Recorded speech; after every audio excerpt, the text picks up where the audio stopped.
is session time. In game, I believe it is the 13th of the month, a Monday, with last session mostly covering the events of one Sunday evening, an attack on the academy. A lot has happened in your first 2 weeks as students. Um, the party has sort of begun to encounter the links behind the scenes between the Council of Judges, the Academy, these criminal groups, and certain people of influence in and around the district. And the party sort of got caught in the crossfire because they've been tagged onto Axel, and Axel is sort of the main or right hand of the headmistress.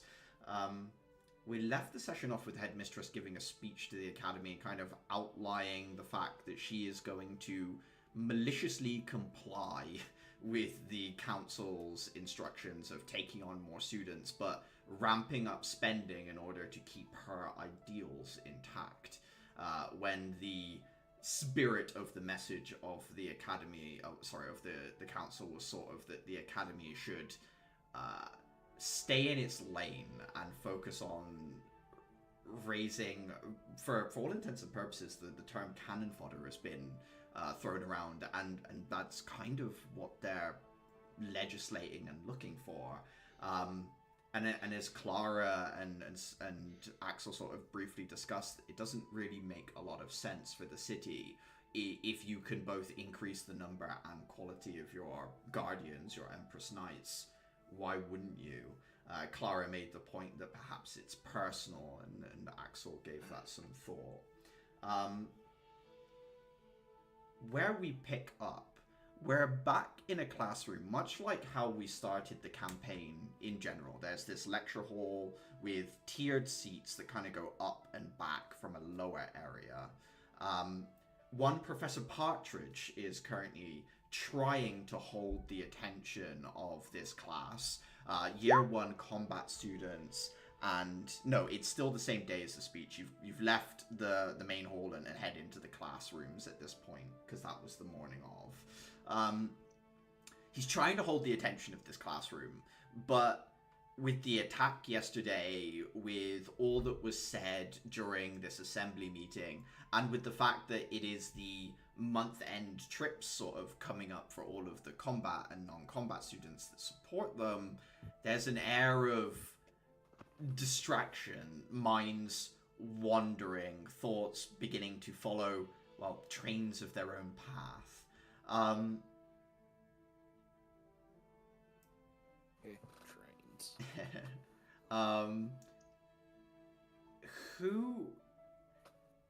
Who in the class would be doing their best to pay attention, or maybe who is thinking about something in particular, maybe aside of anything? Is there anyone in this moment that knows exactly what their character would be doing? The lesson at present is like greater cosmology stories. He's trying to keep people interested by telling the grandest stories known to the civilizations that survive in this world, and talking about the goddess and her arrival and things like that. That's sort of what he's trying to use to pull people back into this moment. What is the class actually supposed to be about? It is, in general, this is like a history class, and obviously mythology and history here somewhat twined together. The class should be more immediately about Empress cities, like founding and the history around 1,000 years ago, but we've dipped back a period of time that isn't really known. When the goddess arrived, some people say thousands of years, others say, like, just use the word eons and hand wave it, basically. It's not really known. I feel like Caliban would try to pay attention, but I'm thinking, as a noble, would a noble of his standing and of his name, would he have had like greater context to this? Yeah, I mean, stories of the goddess and therefore the gift given to your family to look after by the archangels. This would have been some of the first stuff that you would have learned, Caliban, for sure. Your family would have drilled the importance of this into you by tutors and by conversation at the dinner table. Does anything like feel well compared to the stories he heard and what he's hearing now? Is there like any compare and contrast to any differences, or is it just the same story that's being told? The viewpoint's slightly different. So if you imagine your family tells it with a view to showing all the history behind why what they do and why their family is important. What Professor Partridge is trying to instill in you is more of a philosophical standpoint of what existence was before her arrival and what it was believed to be after, what gifts the goddess gave to life itself and what existed here already. He kind of likens it to the difference between a field of flowers and then a beautifully orchestrated, well-kept garden in which certain flowers are allowed to thrive better than others. Like the hand of a gardener tending and bringing sort of not just order but balance to a chaotic and natural place. That's sort of the angle that he's taking at present.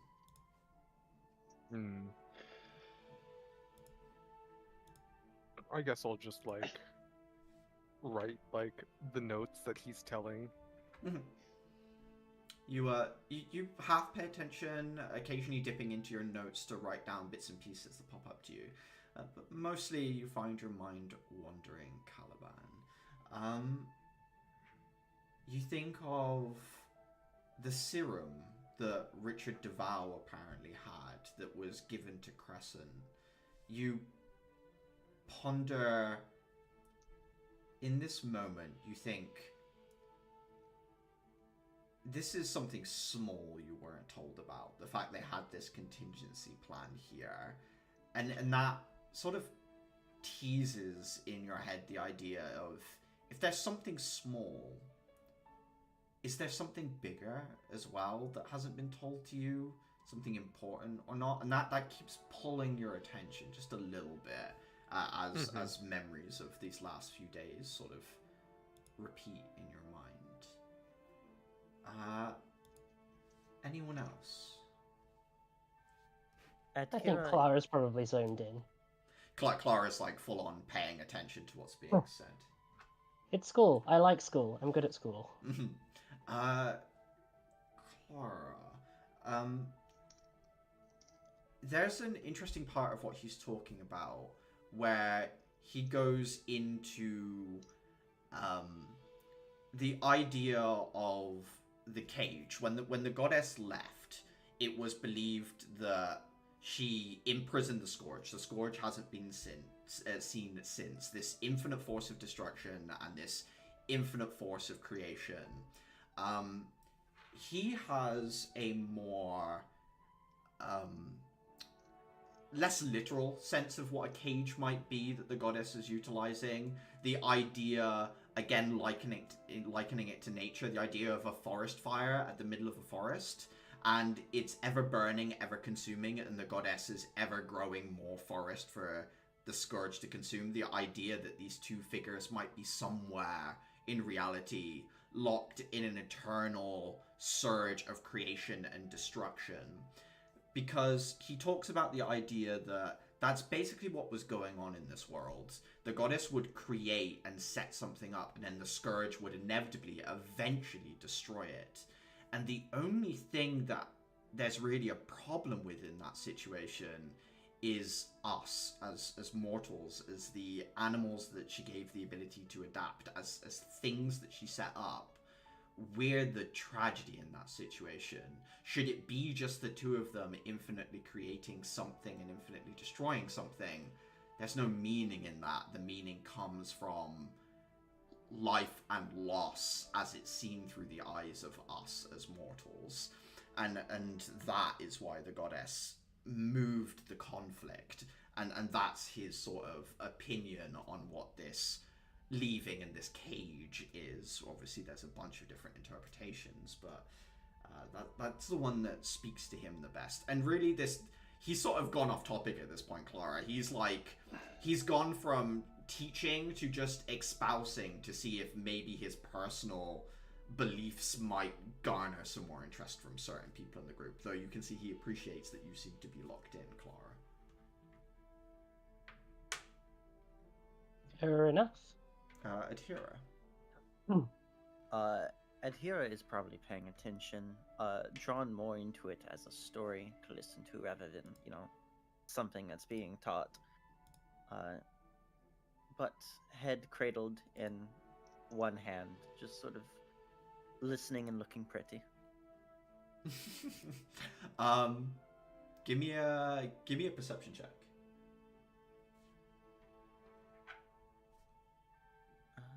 Yes, let me just open up my character sheet.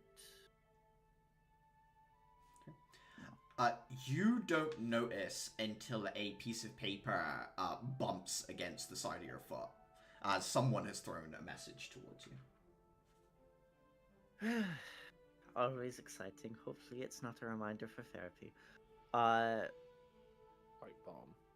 Oh god! What a Naruto paper bomb. She just very subtly, almost stealthily, reaches down, picks it up, and reads it. Picking it up, reading it, the message just reads, quite simply, need help rebuilding a room, question mark. Kind of looks at it a bit in surprise, not exactly what she'd think a message would say passed in class, but she fishes out a pencil and writes down, yes. Just kind of sets it to the side of her, sort of watches it like, where do you go from here? Give me an insight check.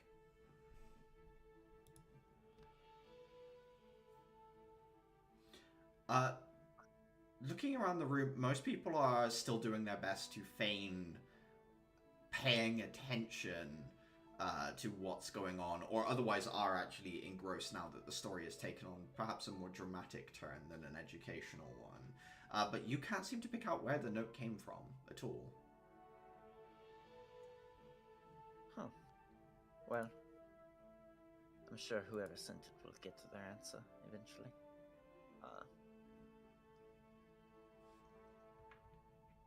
I'm just gonna leave it. Yeah, cool. Mm-hmm. Must have been the wind. Must have been the wind.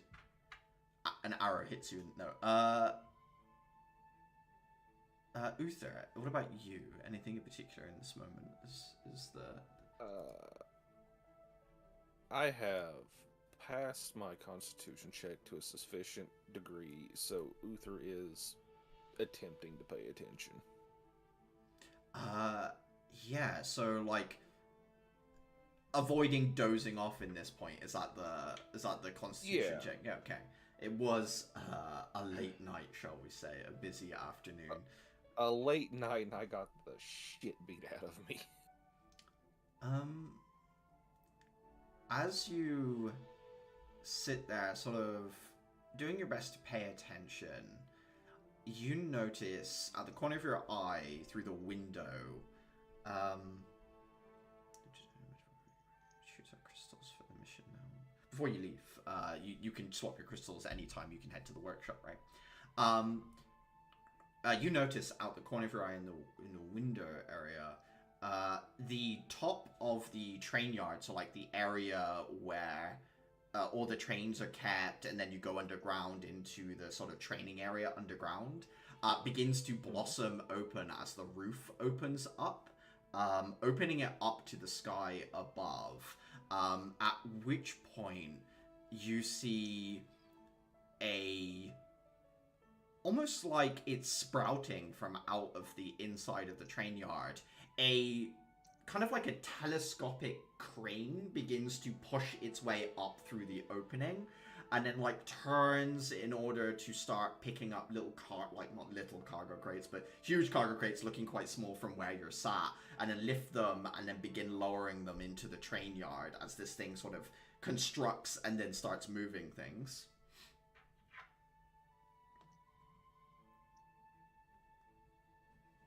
Well, that's extra. As you're looking at it, you notice the symbols for a few different companies on it. Do you want to give me an intelligence check?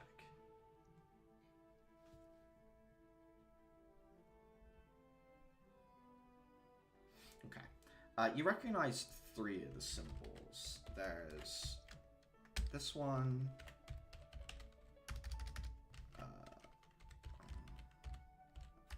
Then there's Dogmatic Automotive, who you've heard of as well, and Azalea Foundation, who Richard works for, who works quite closely with Caliban. So those are the 3 that sort of, you see big cargo containers being loaded into the train yard from basically outside of the school walls.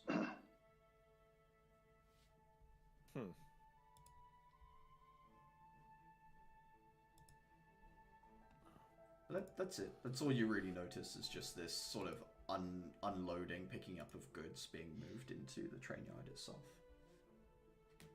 Okay. Dafer, how are you on the paying attention to class versus mind idling sort of sense of things? I think Dafer actually starts out paying attention and is actually frustrated at the beginning. Like he keeps trying to relate what is being told to him to what practical information can I get out of this that informs me in some practical manner of something. And then so he tries to understand and see if maybe he can get something out of that. But I believe stories like that aren't be understood by essentially kids like this so easily. So it's more of a keeps trying to wrap his head around it, but just doesn't, and at some point he just gives up. I assume he would even start arguing it, with some questions about what this doesn't make sense because blah blah blah blah blah. Yeah, trying to find the practical, everyday use part of the philosophical debate about the meaning of life itself. As you're just like this won't help my village. As you're kind of... And when he eventually just sees, okay, this is or believes this is getting nowhere, he just starts writing enough notes so he won't be entirely lost later, which I believe wouldn't be too difficult. But it's not like he's trying to fully wrap his head around anything, so he just starts more fiddling around with potential stamp mechanisms, on how to more quickly ingrain runes. You shift from making notes about keywords and things and concepts that maybe make some sense to you, as you're like, okay, maybe that, I can see that maybe, to doodling these little design sketches and thinking about your runes and how they might be combined in certain ways. As you're doing that, Dylan, who's also first year and part of your non-combat class section, so in this lesson as well, sat behind you one row and slightly above you, so it can look down and see your notes. Also writes down a message, folds it, and passes it to you, Dafer, by just leaning over and putting it over your shoulder, basically, while Partridge is looking at something on the board.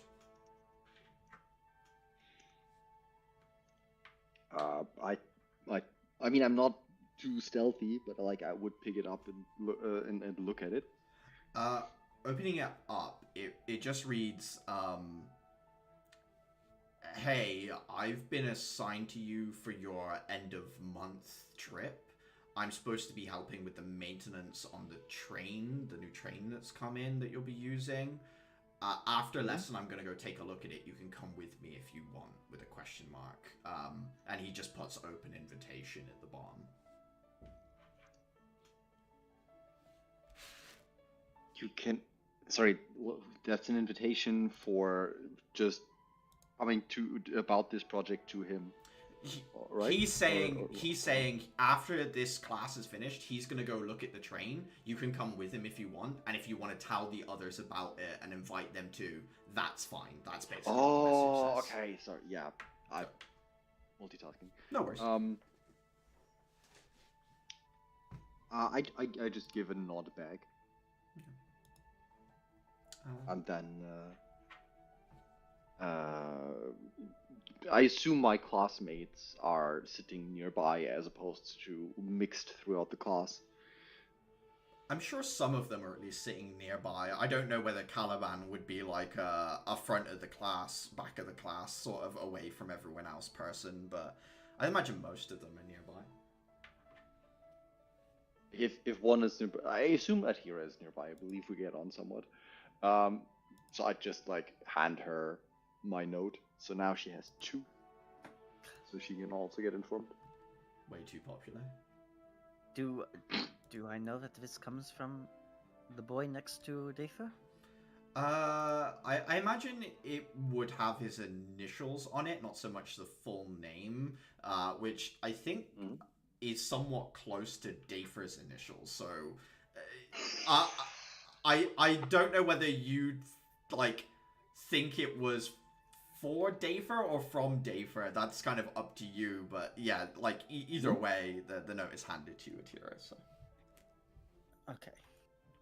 I think she looks at Dafer and then the boy next to him and just sort of shrugs. Sure. I'll tag along. I nod and keep taking notes as well as doodling. The lesson sort of meanders to as unceremonious an end as really the rest of the lesson, as the time peters away without really too much going on. As people start to begin to stand up to leave, there's like a soft murmur of quieter conversations between people. As Partridge kind of leaves as well, Dylan stretches his back over the back of his chair and then stands up and looks at you, Dafer, and says, I'm going to head there straight away, but if you want to take your time, get anything else done between lessons, that's fine too. Just come find me. All right.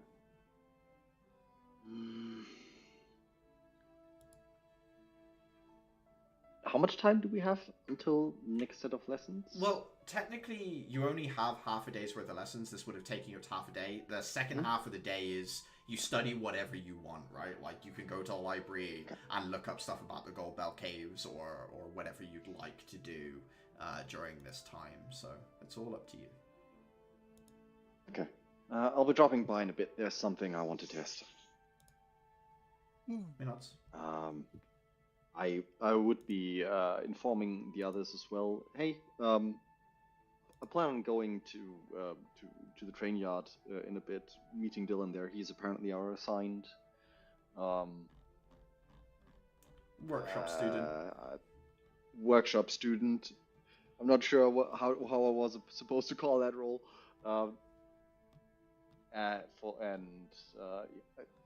think he wanted to show me something about the trains, which might be coming in useful for a field trip.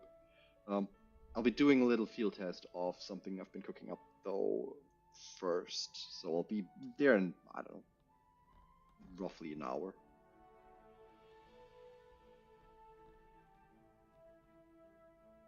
That was directed at the group. Kill then. I mean, if you want to visit a minor spectacle, you can come with. Shouldn't be too boring, hopefully. I'm going to head to the gardening club for a bit, do a little helping out and thinking on my weapon. I'll be there in an hour if you'll be there.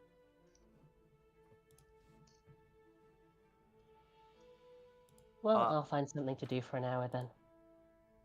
Okay. I'm going to leave and then just sort of push myself up against the wall and casually watch my spot to see who comes to pick up the note. You watch as Andrus goes to pick it up, but Chiruru snipes into it, grabs it, and then like runs backwards while like reading it through the classroom, weaving through the various desks and things in order to read the note before Andrus can catch them. Andrus rolls their eyes and like slows down before Drew hands the note back, and gives him a thumb up. It says, "She said yes," and then kind of zooms out of the room past you, Adhira. I give her a smile and then start walking away.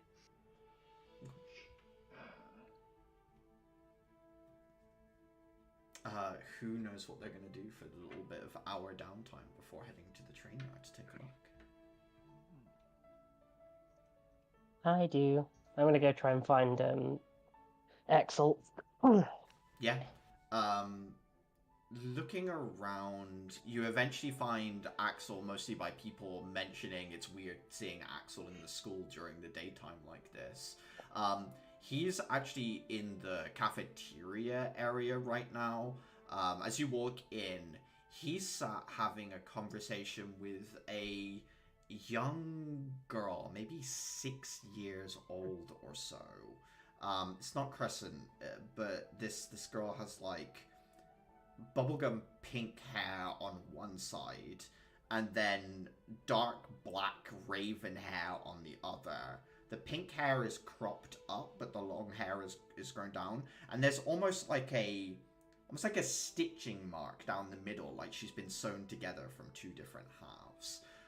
The two of them are having a conversation as you can see Axel has 3 or 4 different instant cups of ramen that he's eaten sort of stacked up in a pile next to each other.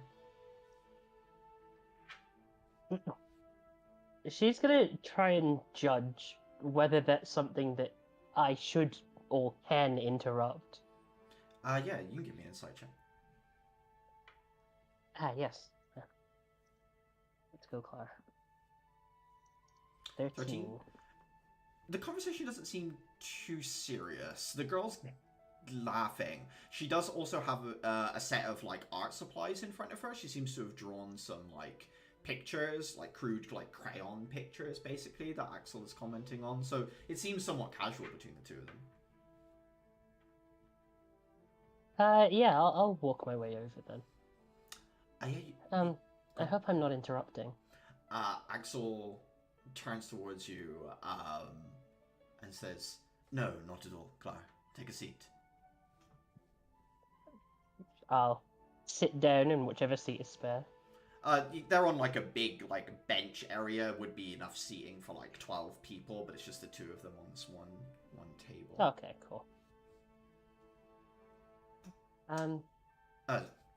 Pardon my manners. This is Elle. E-double-L-E, as he gestures towards the young girl. She gives you a big smile, missing a tooth, and puts a hand out to give you like a handshake for, you know, like for such a young girl. Seems quite odd, but she reaches out anyway with a small hand. Clara's gonna reach across and shake it. She shakes your hand. Hello, Elle. It's nice to meet you. Mm-hmm. Pleasure. You're Clara, yeah? Yes. How do you know? Axel was talking about his class, and then she leafs through a bunch of pictures and then shows you a crayon drawing of what looks to be the central council chambers for where your family and where you have seen many, many times. It's not an amazing rendition, but it's recognizable. You've seen the chambers? Mm-hmm. She nods. Axel looks over at you and says, Elle has a bit of a gift. She can see places she's never been before.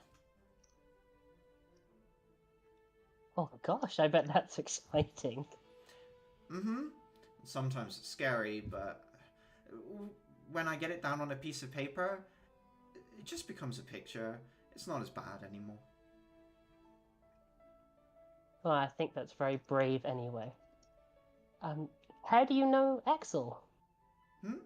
Axel lives here like me. You live at the school? Mm-hmm. The headmistress says I can stay here. Axel looks at you and says, her gift is volatile. There are a few places she can be, but this place is open to her, so I understand.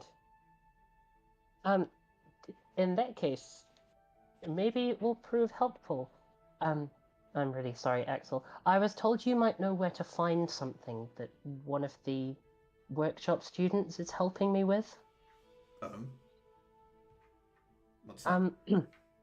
Well, we're thinking about ways to improve my weapon, and one of the non-combat students, Isabella, said I should find something from a codex, like a shard of it, or something it's touched. He spends a moment and thinks and says, yeah, I know what they're trying to do. They're a little difficult to get hold of, but I actually do have one that I've never really found a use for. Do you think it will help you in a fight? That's the idea, at least. I'm sure it will take some practice and some getting used to, but my mind is sharper than my hands. So, if there's anything I can do to help the others, it's probably for the best. As long as you don't neglect training with and without it, I'm sure it's fine. Of course. I wouldn't want to be entirely one-sided anyway. I've had this fragment since I think I was around your age, and I've never really used it, so he leans over to where his staff is, rotates the staff bit, and then it blossoms open. You can see several compartments fold out from inside it, little storage spaces. He reaches in and finds a sliver of stone that kind of looks a bit like pumice. It's got like this porous nature to it, or volcanic-ish as well, with like little sparkles to it. And it's just a little sliver, a shard that's maybe 4 inches in length and half an inch wide at its widest part. He carefully takes it out and starts handing it towards you and says, careful, it's sharp. Thank you. I probably owe you one for this. These can't be easy to get hold of. Like I said, I've had it a long time, and rather it's doing something than just taking up space. Thank you, nonetheless. And thank you for letting me meet Elle. Elle gives you a big smile and tells you that she gets unlimited desserts here in the cafeteria if she asks, so if you ever want more than one, she gives you a thumbs up. I'll remember that. Oh, and if you ever want me to tell you exactly what that place is like and some of the things that happened, so you can, I don't know, maybe fill in some other parts of your drawing. If you see me, you can come and grab me. She nods and says, I always love listening to people talk. When they talk about things they like, I can see things that normally don't just come to me. If they talk to me about, like, places that they visited or people that they really enjoy being around, I can draw their faces, and sometimes I can see things that happened a really long time ago. And she just starts like splurging information at you. Info dumps. I'll remember that. I can't wait to see what you draw next. Clara's gonna give Axel a look that says, I have a feeling I'm not supposed to tell people about this, and so I'm not going to. Axel nods. Yes, Clara will take the shard. And I suppose, like, I'll go see if I can find Isabella, but that can happen later. Someone else can take the turn. Right. Anyone else? Somewhere they're going. Adhira. I'd be going. Go on. Okay, Adhira. Okay. Adhira is going to go to the gardening club. She still doesn't have, we don't have the greenhouse yet. Like, have we signed anything for, or? Yeah, supplies will arrive the next clubhouse, like not clubhouse day, free day, or oh god, my brain is completely missing these words right now. The day in which you do your club activities, I guess club activity day, will be the day it's constructed. Nice. In the meantime, I will just sort of go around, make myself useful, introduce myself to more people, make myself known. Because I believe I'm the only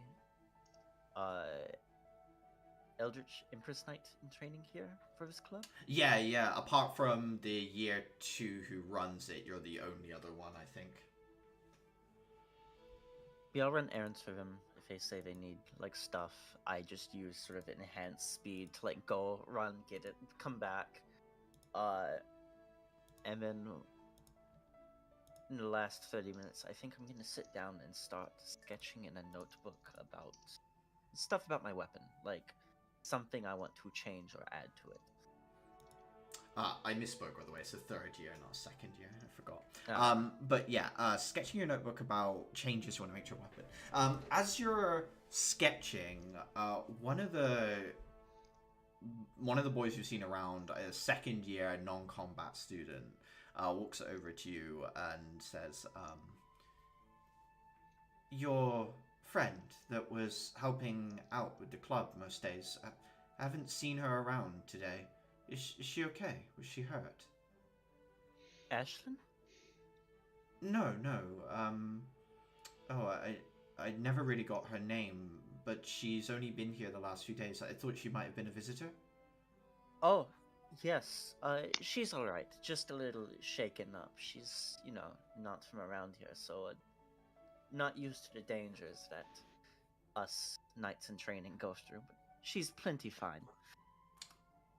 Nods and says, "My name's Terrence. If you could let her know her tip to do with my patch worked, the reflective bottles, it really helped. So I'd just like to say thank you, really."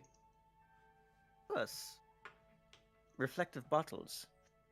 Yes, something was getting into the patch and eating the sort of, say petals, but the plant in general.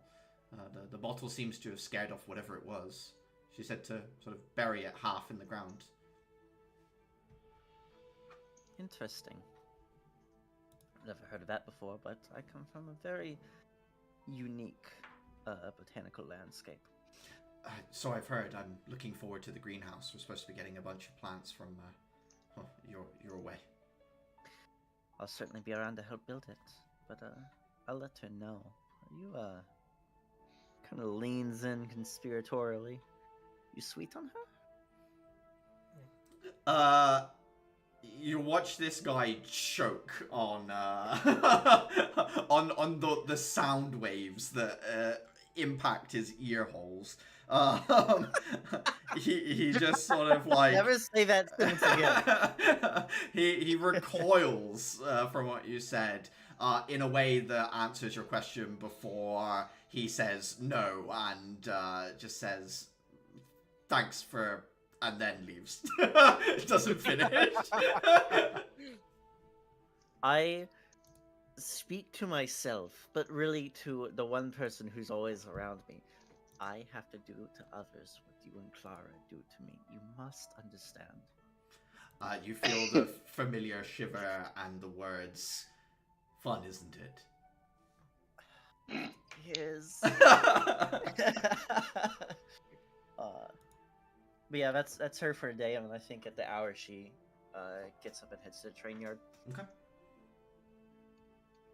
Dayfra, you were saying something. It's just the Ambark shards, yeah? Yeah. Essentially, Dafer goes to one of the train yards or with one of the targets, and just before he uses like the one shot he has, he tries to like get to fine tune the rune as much as possible to get some reaction out of the shard, and when he believes he has like the best shot, he does his one attempt at getting it right. Using it. Give me an Arcana check. Okay. Just the fact that I'd be using the smithing, the super nice master craftsman tools. Yeah. Okay. Give me a, because you're using a physical text. Give me a strength-based tinker tools check. I'll allow that as well. Okay, strength-based tinker tool. 'Cause I'll you're- take the Arcana. Oh, I'm gonna say, Nice one. aren't you proficient in the Tinker's tools, or am I losing my mind? Sorry.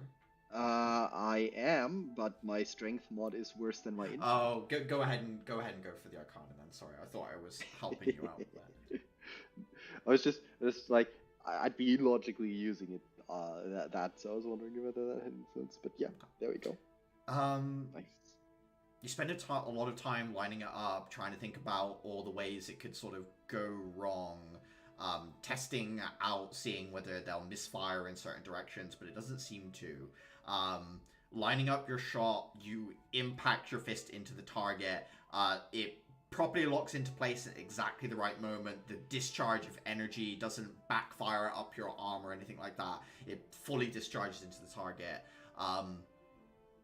You have successfully invented a device that can be attached to fists, weapons, anything you needed to, as long as Dylan finishes up his standardization of grinding it down into plates. You guys have a perfectly working delivery system that can be attached to any weapon.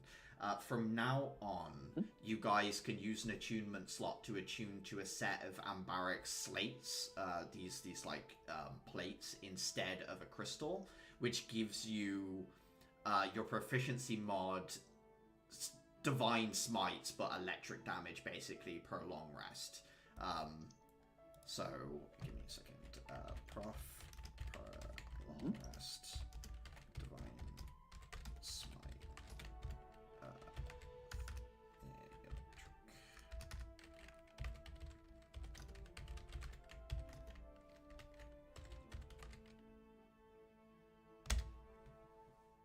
It's spelled divine wrong. Well, I put an S in there. But that's basically the text, right? You get 2d8 extra lightning damage that you can put out. And that is something you guys can equip. And that's how it is right now. Obviously, you can do more work on it or move on to something else, whatever you fancy.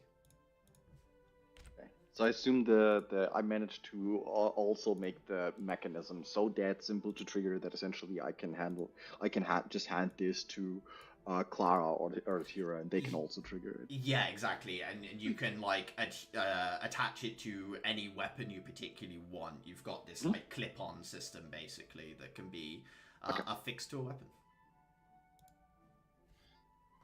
Okay, basically in that case, after I see this working, I pull my fist out of the target.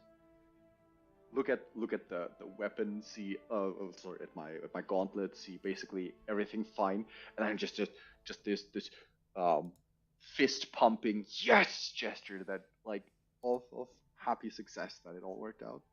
Yeah, a few odd looks. Some people that have noticed you in here testing things and so on and so forth so far just give you a thumbs up. Not really understanding what you've done, but appreciating the fact that some sort of hard work has paid off at this point. Hell yeah. Yeah. If there's some kind of messaging, I don't know. No, we don't have phones or the like. No. Are there like places that Dylan has his own workspace, right? He does. He's also waiting for you at the train yard, technically, so you can just tell him then if you want. Right. Check. Yeah. Works for me. In that case, I just keep it clipped to my gauntlet, and that works for me. Okay. Caliban or Uther, anything you want to do in the hour before the train yard? Roach. I'm trying to think.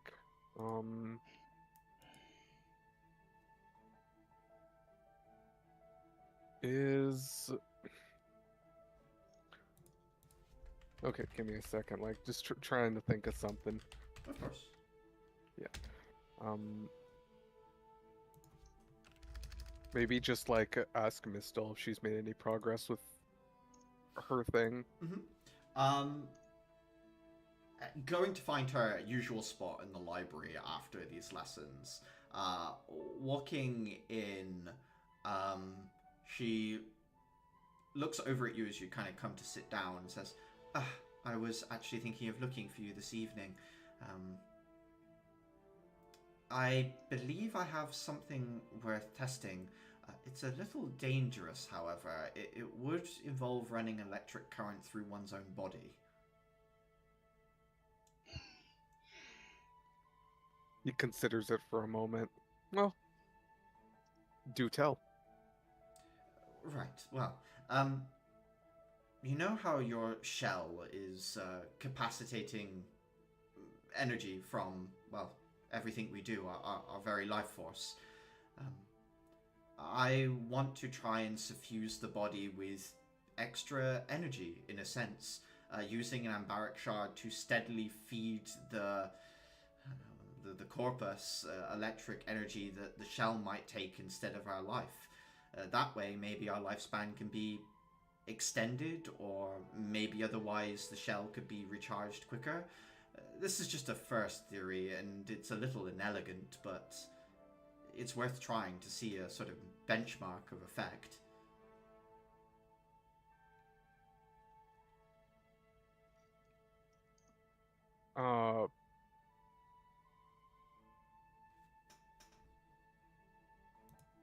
Caliban just like mulls it over for a moment. It would mean experiencing a low level of electric shock for perhaps, we say 20 minutes to begin with. Easy. 20 minutes. 20 minutes. And I can turn it off if it's not working, shall we say.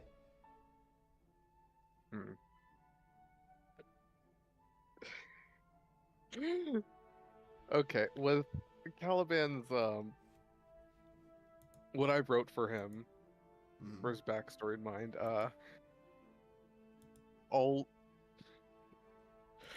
he'll agree, but like just thinking to himself, like, this is doesn't expect this to work. She says, it may come to nothing, but it's the first step in knowing whether something works or not, is to sort of begin testing. All right. Obviously, I'm not going to electrocute you in the middle of the library, but maybe this evening we can meet up. Will this be like in the middle of the train yard thing? She means like after school hours, basically, in free time. Oh, okay, yeah, okay. I can come by your dormitory if you like. He just shrugs. Yeah, sure. Okay. Very well. I will see you there. He just sort of like gives a very polite bow. Oh, and maybe this weekend, if you're free, we can head to the library that's nearby, the Witch's Nook. There are lots of extra books there. Some of them might be useful to us. He nods, like, very well. Okay. She brushes like one hair, like a strand of hair, curl behind one ear, and then turns back to her book to start reading with a small smile on her face. Okay. All right. And then heading to the train yard, Caliban. Uther.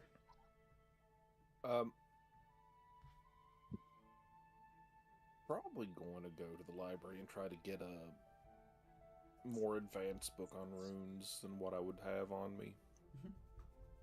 Heading in there, you would spot, obviously, Caliban and Mistle having a conversation on one of the central tables. And then there's the sort of... Would I recognize Mistle? Oh, that's an excellent question. Give me a history check.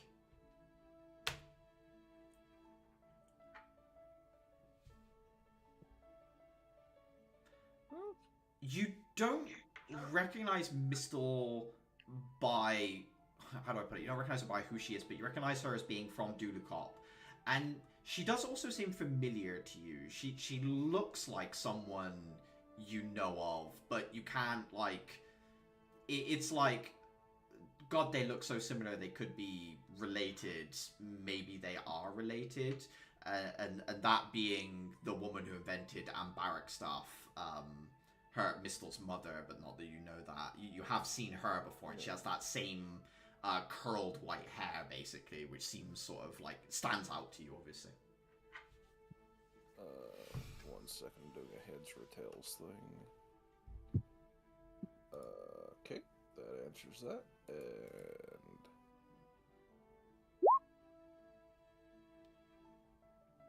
I'm just going to avoid that situation. You slip away from the conversation and start trawling through the books. Give me an investigation check with advantage. 2 of them. This is getting out of hand. Do not want any home drama. Oh, that was just a normal one. Yep, second roll as well. It was fate. 14 it is. I guess I'm taking the 14. What's the view for the books? Just to deepen your understanding in like a broader sense? Or is there like something more specific you're trying to get at? Or is it more about runes as like a cosmological concept than their practical applications? I'm not sure like which direction we're sort of going with them. I think it's more of a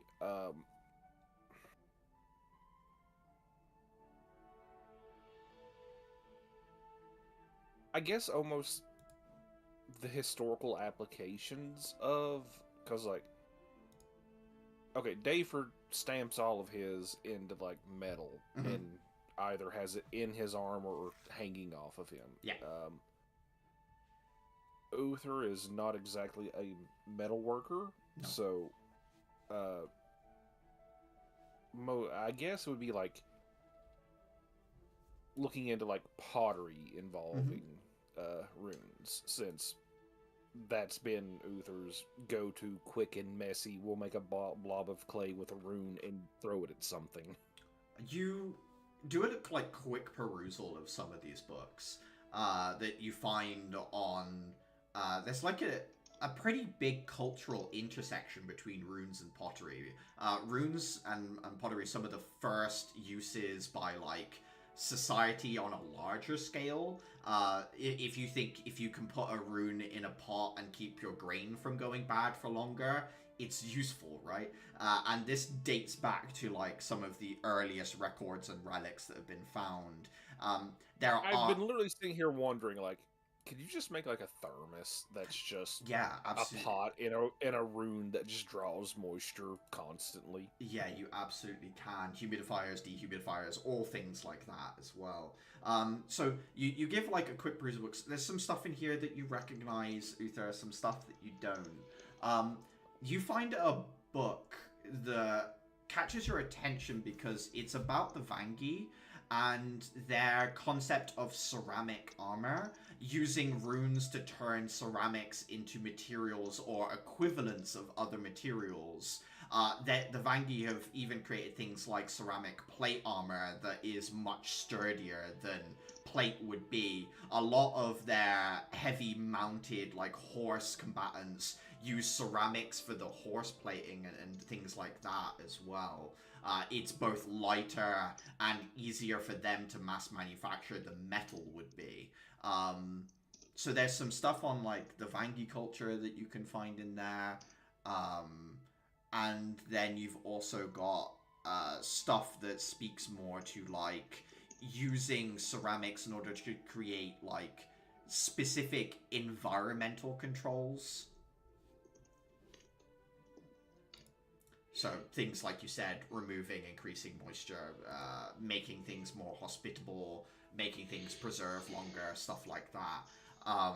There's even some studies about keeping like potions, right, or what we would call potions in ceramic bottles, and then using runes in order to keep the effect from lasting, keep the effect from degrading as much, and so on and so forth.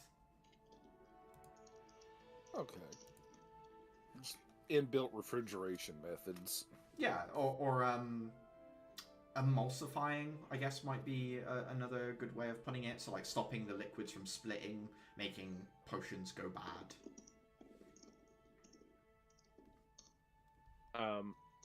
I think the immediate thing is I'm going to borrow the one about the armor stuff. Mm-hmm. Yeah, cool.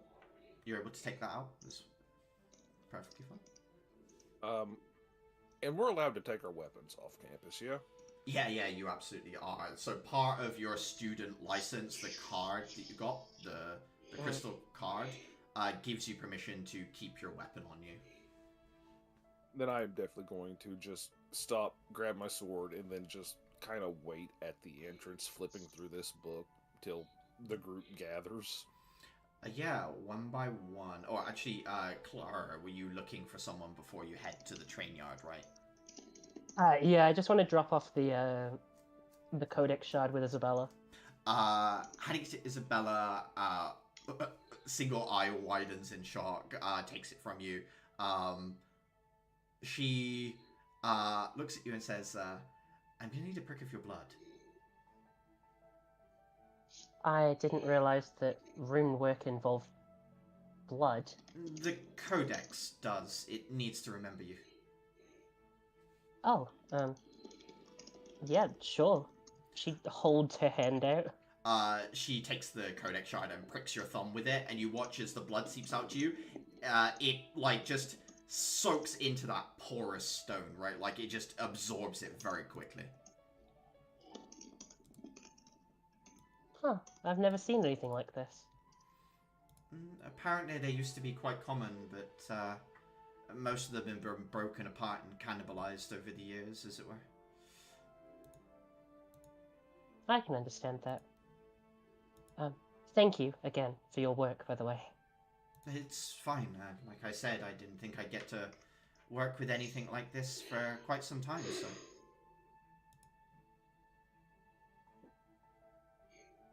I need to go catch up with the rest of my class, but No. will you let me know when things start moving with it? Yes. I'll start work on it this evening. I'm mostly free for a while, so. Thank you. It's okay. Yeah, I'm gonna head off and go meet everyone else at the train yard. You guys gather at the train yard. Sorry.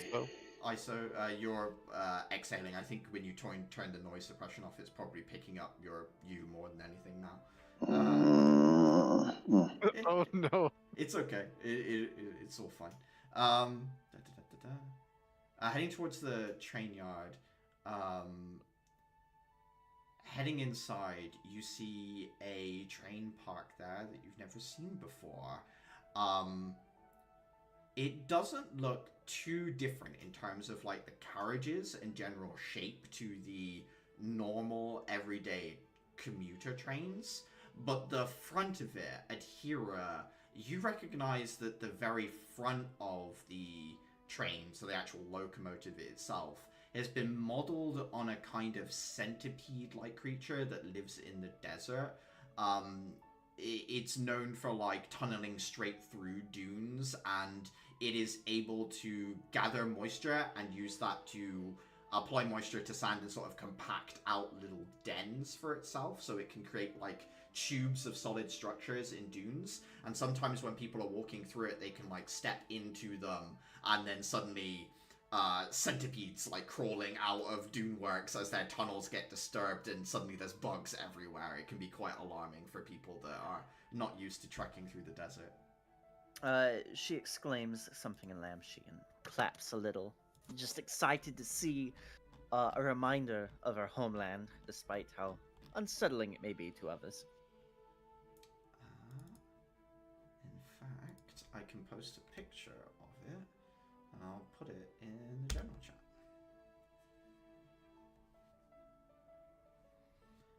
big brass and golden head large orb where the central sort of energy storage of the train is, a marquee emitter as well for keeping the train safe, and all the carriages that extend out the back. You can see the open air space above and the stained glass with the logo of Empress City that is in the train yard itself. Dylan is currently next to it with the side popped open, and there's a series of complex it looks like it's metal tubes with pressurized water in it, but there are crystal screens, or not screens as in like something to type into, but like a window made of crystal that allows you to see into the tube where the liquid is flowing through, and occasionally you can see bubbles like gas effusions throughout the liquid that are pulsing through at quite a rapid speed.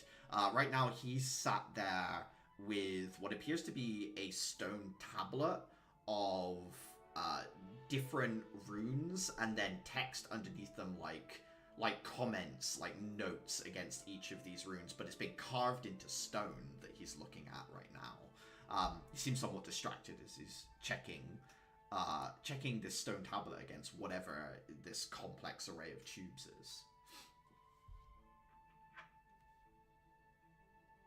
Can we read over his shoulder? Yeah. Give me an Arcana check.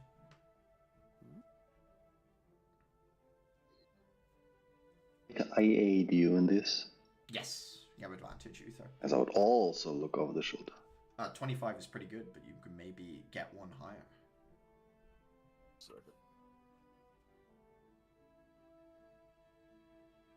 Nope. 25.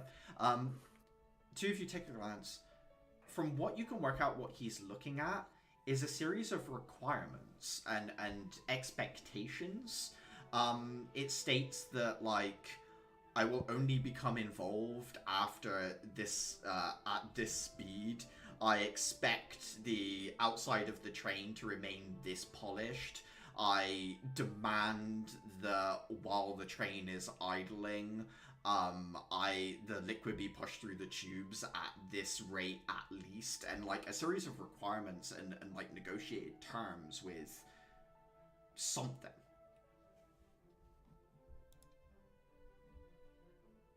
I'll be real. I expected a train to be more of a engineering feat than a hostage negotiation. Dylan sighs, looks over his shoulder, and says, sadly, this is both. This is the Naiad's Dawn, a new locomotive, and it has been put forward for, well, our use especially. Uniquely, there is a spirit, a contracted spirit. A deal has been made. These tubes, this liquid, acts like a facsimile of a river. There is a river spirit within the train itself. Oh, it's not going to be happy where we're going then. Well, actually, it's just happy it gets to go quick, as far as the notes say.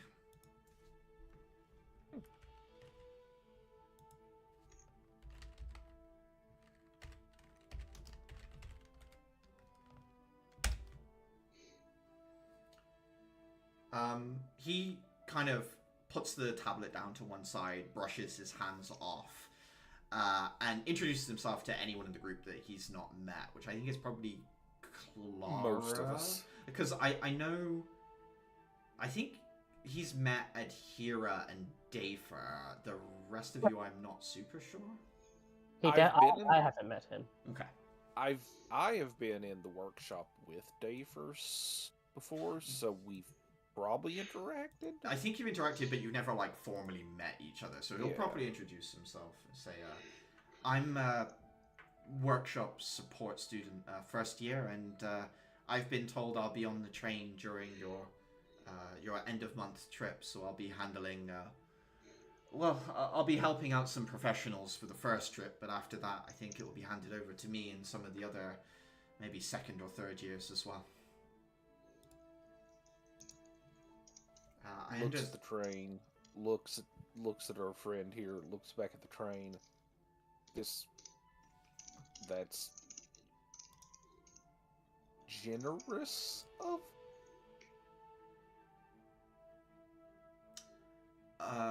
the company that gave it. I mean, I don't know. I think the Academy paid for it. I don't know if I feel like it's generosity, if I'm being, well, pushed under the train, as it were. It's a complex piece of machinery, but I'm excited to give it a try. Feed you to the spirit unless things get bad. I've been told the spirit inside is the spirit of, the word used was Riptide. I don't know whether that's its actual or whether a title it prefers, but thought I should share that with you. Is it sylvan in nature? A Fey spirit, yes, I believe so. I must talk with it at some time. Oh gosh. It mostly communicates via a in the look. He gestures for you to follow into like the main engine section. Heads into like the front of the locomotive. It's very cramped in here. There's space for like the arcane engine, the spirit system, the driving controls, and then there's some beds in here for the people that are supposed to maintain and operate it. So it's all very like one person at a time, thin walkways. You'd have to go sideways past each other in this corridor. Very like submarine conditions in the front of the locomotive. But he shows you, you know those like, I was about to say the old flicker things where like it rotates around and it's a series of cards that shows you words and letters. I can't remember what they're actually called, but it like just rotates through physically all the things that could possibly be said. But Like a Rolodex? Yeah, but it's like individual letters, and then you can spell out things with it. Oh, yes. Yeah. They used to be used in like train stations and planes, and sometimes you still see them, I think, actually. But as he goes up to it, he says, the spirit can communicate through this. Apparently the liquid has some way of pushing on the various mechanisms required for things to be spelled out here. Very quickly, the message rotates round to, I'm bored, let's go. Well, it certainly knows what it wants. Well, yes, I believe the deal was that it would be taken out for, shall we say, longer, faster trips more often than not. There's supposed to be some sort of scheduled running of the train every week or so on and so forth, but it's not been done while we've been getting up to speed with the systems. She's going to reach a hand out, and is there a tube that's out or visible, like something where the coolant? There's like a series of tubes, and there's those crystal screens again. There's like 3 of them on each side of this rotating tape message system. She's going to reach a hand out, touch against the side, provided it's not like some ridiculous temperature, and she's just going to try and focus. Yeah, it's actually quite cool. Cold, even. Focusing, you feel the energy of the spirit within. It's not putting out a lot of strength right now. Almost like stubbornly holding back its own power, in a sense. There's a certain level of energy that you feel from Terminus all the time, and the spirit that is inhabiting this train right now is being withholding on purpose. It's like, no, you don't get any power, we're not moving quick enough. It's sort of like this indignant energy that you get from the pipe. Well, it's certainly going to have a kick when we start up. Dylan nods and says, at a certain speed, the spirit will take over, and the engine we can just shut off. Essentially, the quicker we're going, the less resources we use. By the way, is there a particular reason why you guys are using the dune buggy as the decorative front of this train? I honestly wasn't sure either. I didn't even know what it was until I was reading through the manual. it must be a dogmatic automotive choice. You'd have to ask one of their engineers, although I haven't seen one since it was delivered. Maybe it's the shovel-like front. We're not going to be, how do we say, low on objects to impact through. That is true. It's going to be a bit of a splash zone, I bet. You could put it that way. I have a question. Yes. What is the... I don't want to say speed limit, but safe operating zone for the rails, especially as far out as we're going to be going? Well, for the rails themselves, it's not too bad. There's a low level of enchantment that is used to reinforce them. The technical document I got for the train says we shouldn't exceed 200 miles per hour. He says the energy the spirit puts out can heat the water up.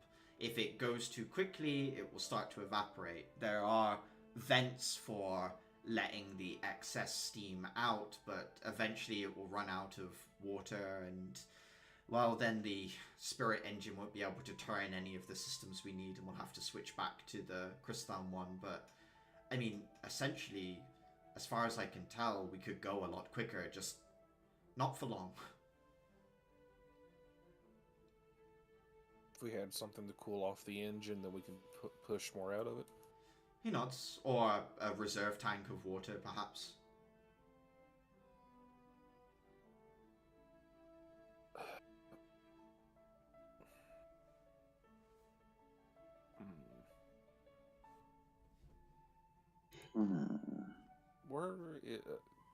Where is the tank at for the water? Is it this part of the train, or is it?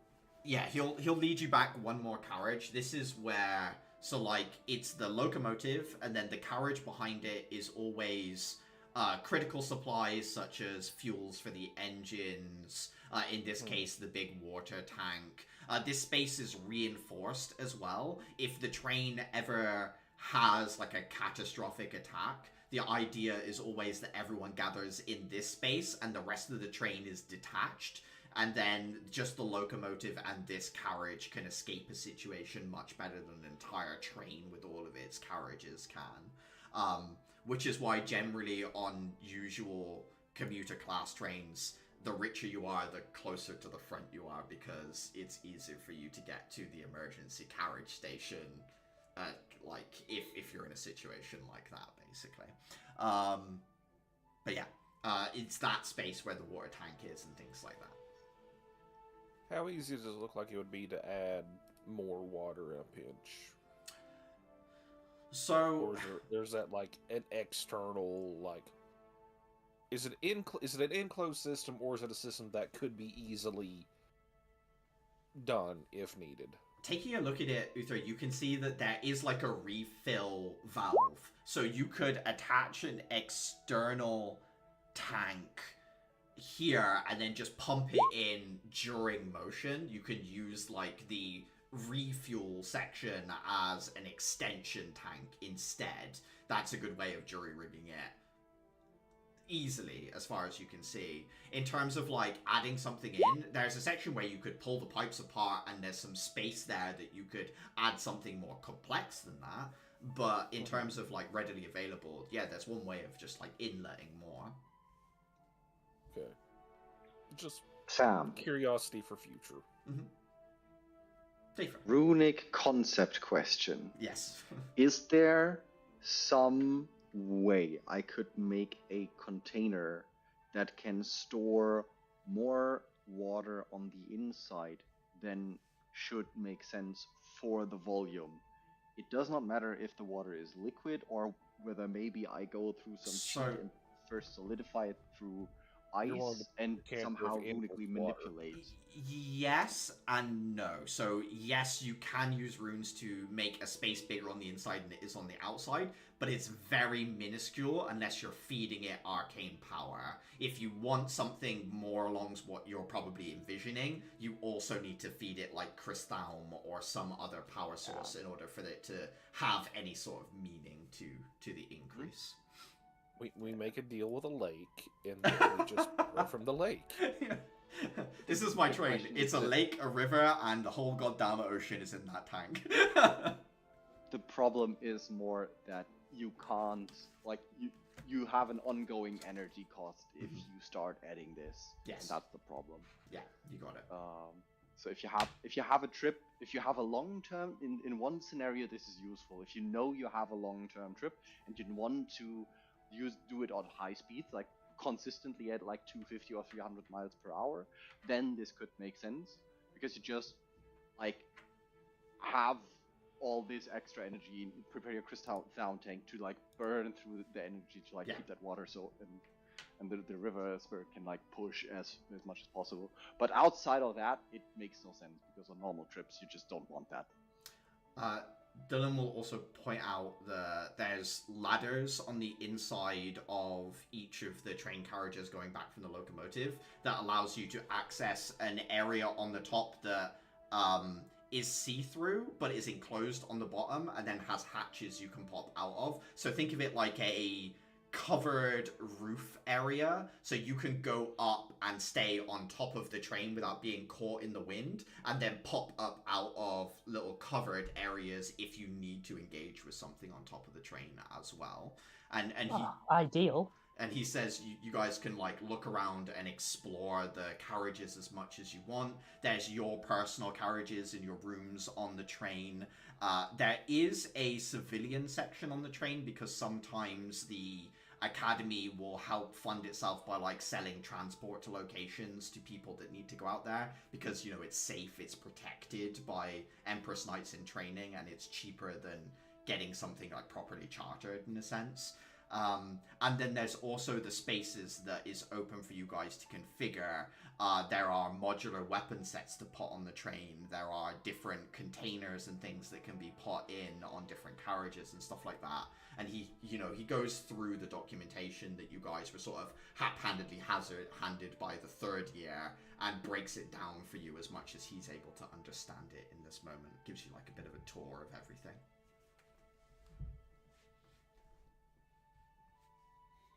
I think Dafer would be very engaged in this because this is very practical knowledge. It actually helps us. Okay, this makes sense. Just already formulating in his head like how he thinks like a sensible structure could look like depending on the mission, might differ, etc. He'll say, yeah, I really like some of the changes that DA have done with this design. The roof compartments are particularly interesting, and some of the, well, just the engine itself is obviously fascinating, if not with its own unique difficulties. Negotiating with your engine was not something I ever thought I'd have to do, but... It also makes it not all that replicable, I believe, but... Yes, I mean, there's got to be some limit of spirits that are willing to be in this situation. This one seems gung-ho enough to make the deal, I suppose.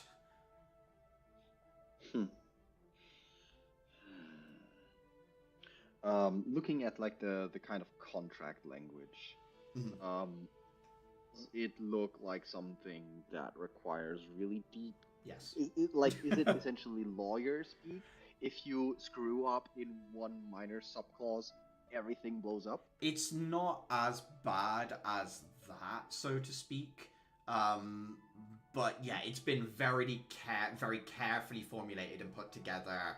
And actually, the stuff you're looking at is mostly the upfront requirements of the spirit within the train, and not the huge backdrop of other things that have probably been agreed with the company and the spirit and so on and so forth as to how long they're to be bound to if not this engine, another one, and so on and so forth. Like, so yeah, you're missing a lot of information, but it's complex enough even with the stuff you've been given. I would say, Dayfair, that. Okay, so that is essentially I go like, okay, this seems really cool if I had like a solid week to just do nothing but submerge myself in this.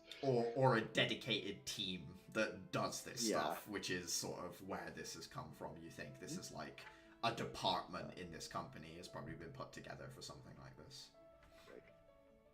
They've contacted the Hells to gain their best lawyers. Let's not involve the Hells. Yeah, they're innocent in this, for one.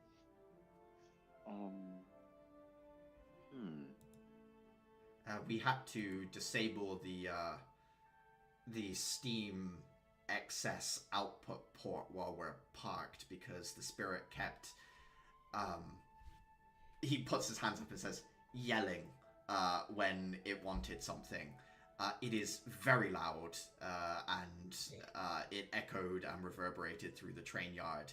Some people have taken to wearing ear protection as the train did in fact shout anytime it had a minor issue.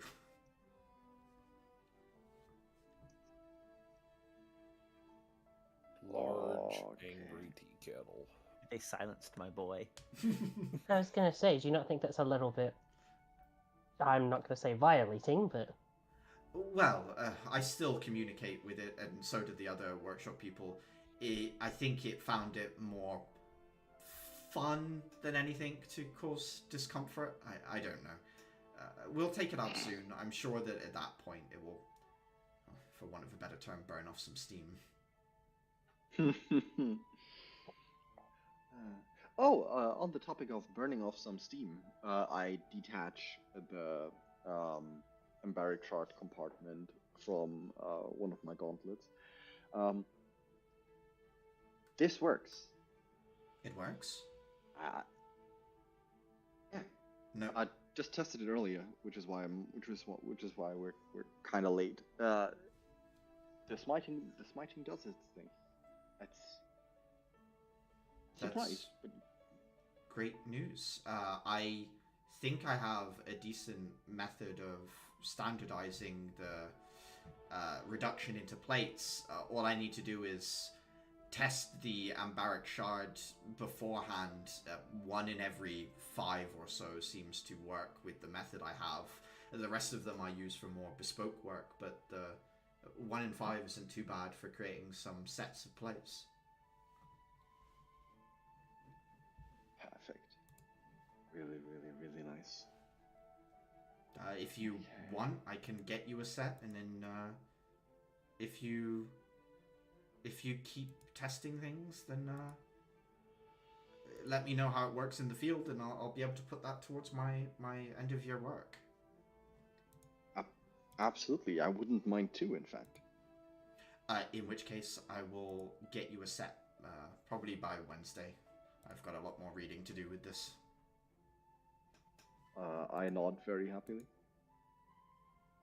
I would also inform the others essentially of, hey, this existing. If you want one, ask me. I can look into just making one, or give one of the workshop students the blueprints, what it does, etc. For now, wherever these things exist. I would like to inspect it. Just give it a look over.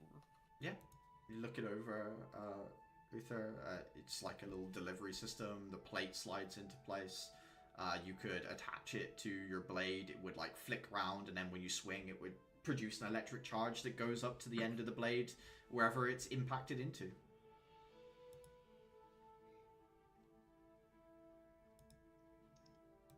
Seems serviceable to you, Uther, as you're looking at it. How are you not frying yourself when you punch with this? You look here. This is an isolating component right here. The charge essentially goes into there and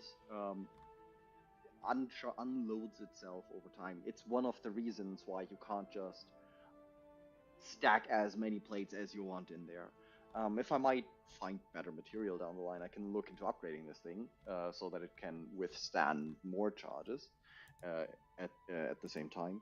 But like, I think two. Well, I've seen some interesting material, so maybe three later. But like for now, two is pretty much what it can hold before it starts hurting.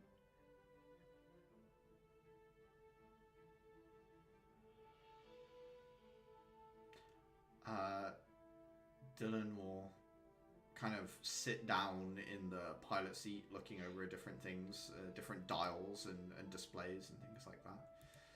But just say over his shoulder to you all, if you have anything you want done or any questions about the train, then let me know over the next few weeks and I'll do my best to get you an answer or sort something. But I think that's as much as you'll really need to know, everything I've told you so far.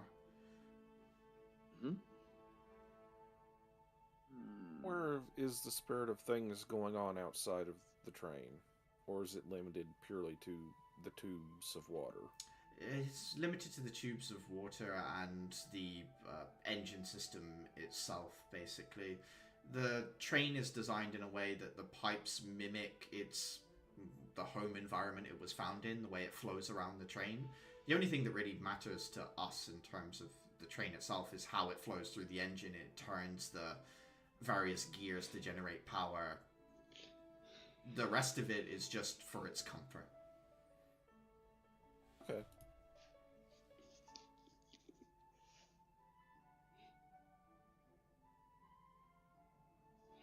Okay. If that's if that's everything, then feel free to head back to your. Well, he kind of looks out of the train window and up towards the sky and says, "You still got a bit of your day left."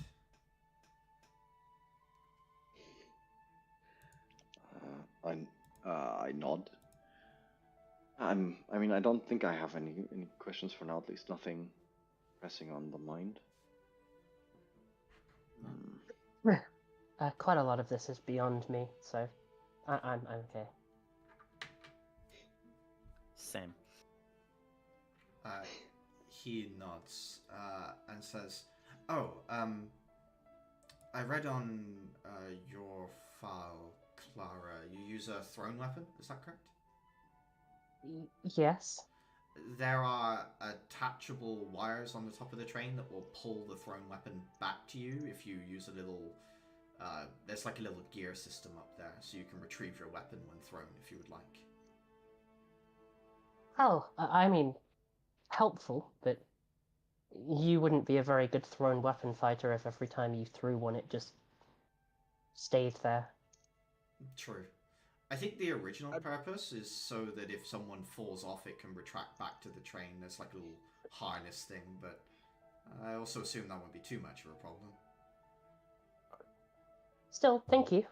Of course. Will it come back if you throw it off of a moving vehicle? Well, I'm not saying it would be easy, but it comes back to me when I throw it and I move. If you threw it forward, it'd probably be a bit easier to come back than throwing it behind.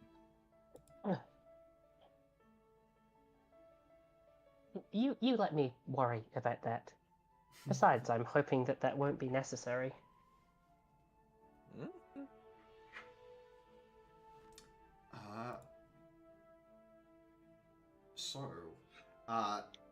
Rest of Monday towards Wednesday, is there anything in particular people want to do? Things they want to look into, anything like that, whether it be to do with the end of month stuff or anything else in particular? I am going to finish up the sketching ideas for my weapon, and pass them off to Adrian. The meat and potatoes of design is I am splitting my scythe apart, and I am trying to add a sort of cylinder that attaches to the blade that I can fit spell crystals in. Basically spell storing. Okay. For the express purpose of I cast through the weapon's blade. Yeah, perfect. Handing the design over to Adrian, he'll nod and say, yeah, I think I see what you're going for. How quickly do you want this done? I presume before you leave for the month end. Oh no, after. After? Yes. Okay. I assume it's going to take a lot of time to, she sort of holds Thompson up, break apart. Yeah, that is the most complicated part. Where did you get this weapon from, by the way? My mentor gave it to me. He was an older man, but he was quite experienced with sickles and scythes. Incorporated it into his martial arts. This was one of the older ones he had lying around. Obviously, he had a newer one, and then he had a wooden one that he used to beat my ass in practice with, but... Interesting. I'll get to know the weapon more than anything. I don't want to harm it in any way. That would be the last thing I want. Yeah. I feel sort of scared breaking the pot to make something new, but... Well, you're moving on from the earlier stage of your training into something more, so I guess you got to take some sort of risk with it. Yeah. I'll do my best to mitigate the risk itself. I'll take, suffice to say, a scan of the weapon and give it back to you so you still have it to use in the meantime. I can drop it off Thursday before I head over to Gardening Club. That works too, yes. Right. I leave it in your capable hands. He nods, takes the weapon from you, and goes into the crystal storage to find and identify crystal and other such things. Right.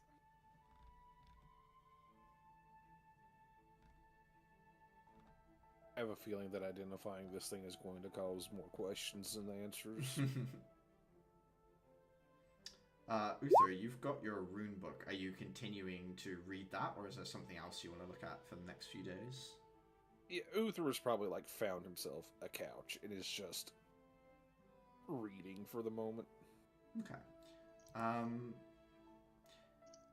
Is there anything in particular that Uther would be trying to glean for use in the book? Just the hardening runes for strengthening stuff, or is it more delving into this book for more ideas, or? I think he's just absorbing just the concept of what they're doing with the whole deal, and then he'll go from there. Okay. Give me an investigation check with advantage. Boy. Investigation. Public. Advantage. Roll above 14. Thank you. Very cool. Unfortunate. Reading through, you very quickly get you get wrapped up in the idea of these defensive runes. It's just annoying the ceramics aren't already a harder material. If you could put it in something sturdier than this, you could see it being slightly more useful. You can see why it's not been adopted by Empress on a larger scale, if you know what I mean. This information's available to them and you don't see it used on a wide scale. What you do find interesting is there are some runes for enlarging and reducing the ceramics as well, quick switching between smaller and larger states, which would allow you to essentially throw down a piece of cover, a 5-foot by 5-foot ceramic barrier that you could throw into the ground and then have it expand out into a large size in order to take cover behind, basically. So that's something that sort of catches your attention.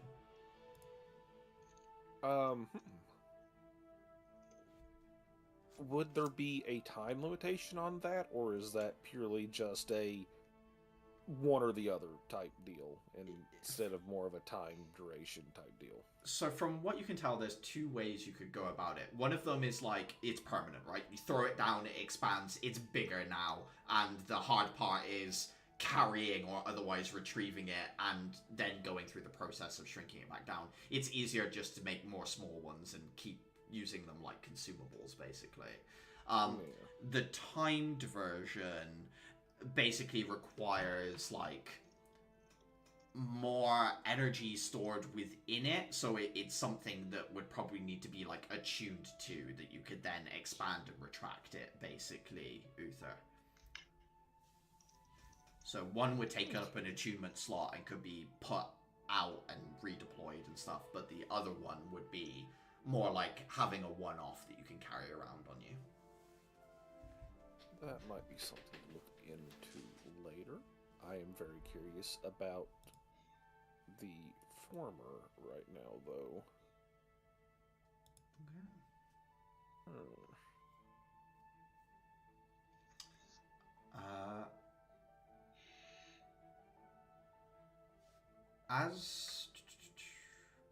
Sorry, anyone else got anything they're looking out into over those few days? I obviously, Caliban, Mistle will be visiting you, and other things like that. I'm more interested in, like, research or anything like that you guys are doing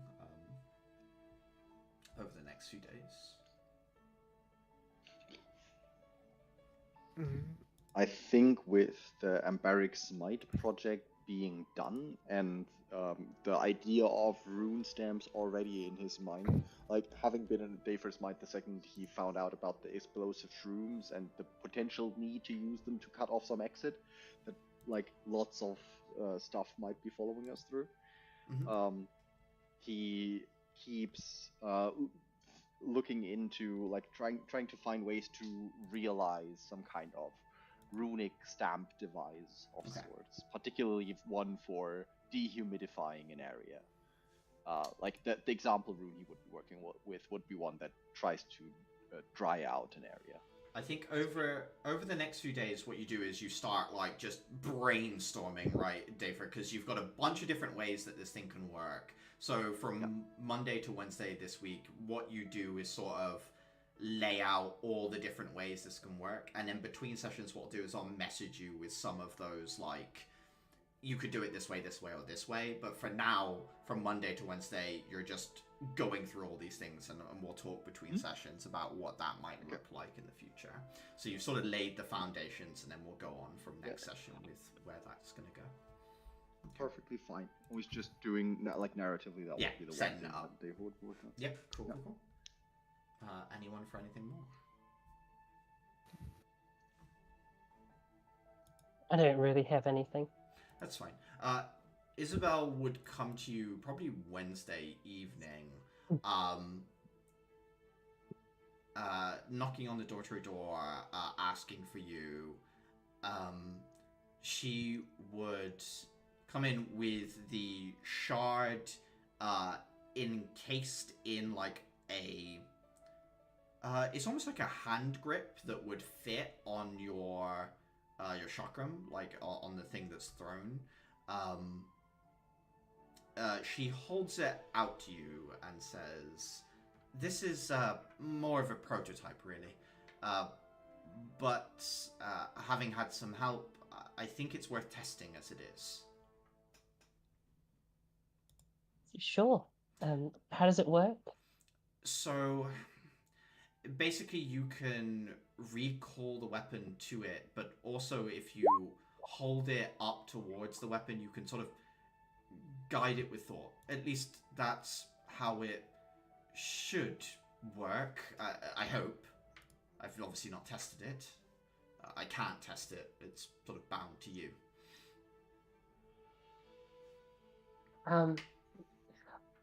One second. Clara's gonna walk past it out to the door, and just toss the chakram in the air and see if she can basically do what she's been told to do. Somewhat intuitively, you don't think to do it this way, but your mind's eye sort of envisions this connection, this thread between you and the the blade, and as you throw it up, it's very easy to intuit pulling it back towards you. As you think about it, it zips back into your hand very easily, pulls back into the grip. Oh. I think it works. That was interesting. But yeah, try it out as much as you want. Let me know what is and isn't seeming to work, and then we'll go from there. Okay. I'll keep you updated. Mechanically speaking, every short rest you can use proficiency modifier times. You can add your a mental stat to your attack roll. So you make your attack roll, and then you can choose to add a bonus on top of that, basically. So if your int is +3, you get your attack, and then you can add +3 to it, and you can choose to do that before I say if it hits or not. Basically, like you would a bardic inspiration, I guess is probably the best way of describing it.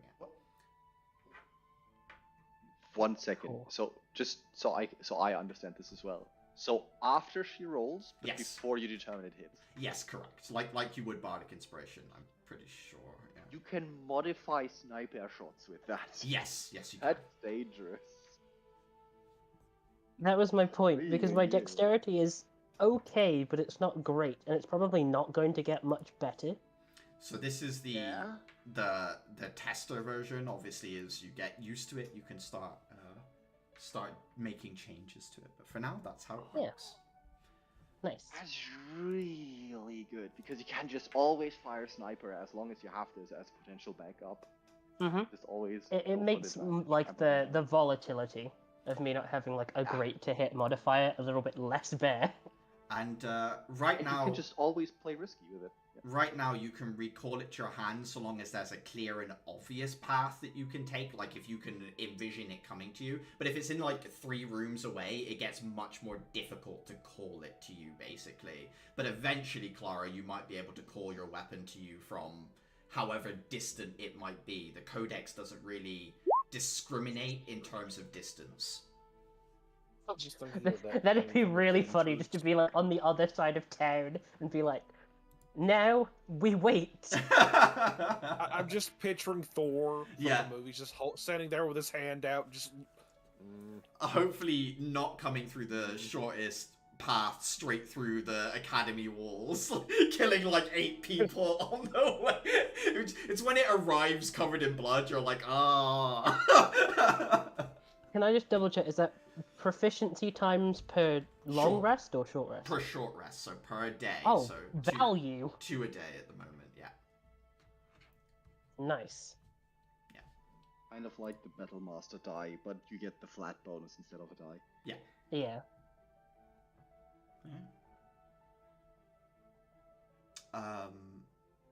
Caliban, is there anything you want to research over the next few days? Obviously, you've got Mistle coming to visit, but I don't know if there's anything you'd be just looking into or wanted to handle. Nothing comes to mind. No, that's okay. So that evening, that Monday evening, there is a knock on the door. We're gonna roll to see who is there to answer it. I'm just gonna go from left to right, Samara, Dayfra, so on and so forth. So that's 1, 2, 3, 4,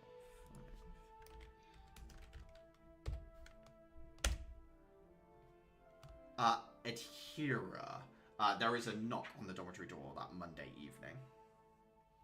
She's probably curled up on the couch with the Book of Sylvan in her lap. Kind of looks over, looks to the side to see that no one is around and it is now solely her responsibility. Groans. Does a kind of tumble off of the couch, a bit acrobatic, and walks over to the door and opens it. Very well dressed, nice coat on, wearing gloves, curly hair, a big polite smile as she looks at you and says, is Caliban von Heiligen? As far as I know, yes. Might you fetch him or allow me inside? Sure, help yourself and just let her in. She wipes the shoes off outside, takes them off, takes off the coat, looks at you and says, is there somewhere to put these? Yes, just by the door.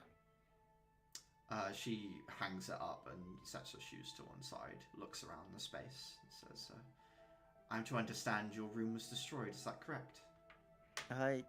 Yes, sir. That word is making its way around the campus pretty fast. Well, it's not every day the academy gets attacked. What are you, sleeping on the sofa? I'm sharing a room with another. Loss of It's actually privacy must be... Oh, you enjoying it?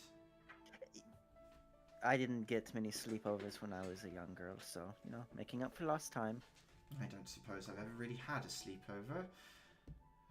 I always assumed they were, I don't know, a little childish. She's going to, kind of internally narrow her eyes, squint a little.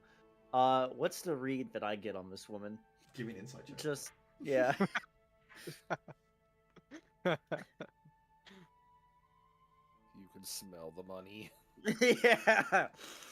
Ooh, 120 gold. 15? Yeah, I think you'd be able to tell she's well-to-do, as you have developed a radar for that to some description. But there's also this, she's got a lot of business about her. She's not here on a social call, you don't think. She's got, a little, not like a briefcase, but a little travel case and stuff. She's very inquisitive and very quick to give her opinion at here, obviously, whether you like it or not. You a study partner of Caliban's? Yes, we're working together on the paper that, the year, or whatever it is, the thesis competition. There's a paper? She gives you a sort of oh no, oh, you hit your head in the attack, sort of oh, this poor dear sort of look to her face as she looks at you and says, yes, that's submitted to the judges. It basically determines whether your career is going to be successful or not as an Empress Knight. Huh. I see. There's a sort of a bit of a far-off look in her eyes. Well, go ahead and make yourself comfortable. His door is location given.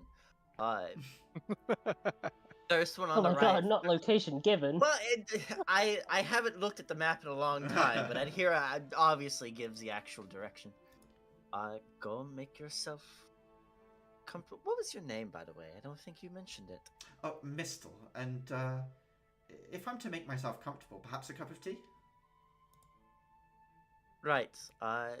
Counters over there. Help yourself. I'm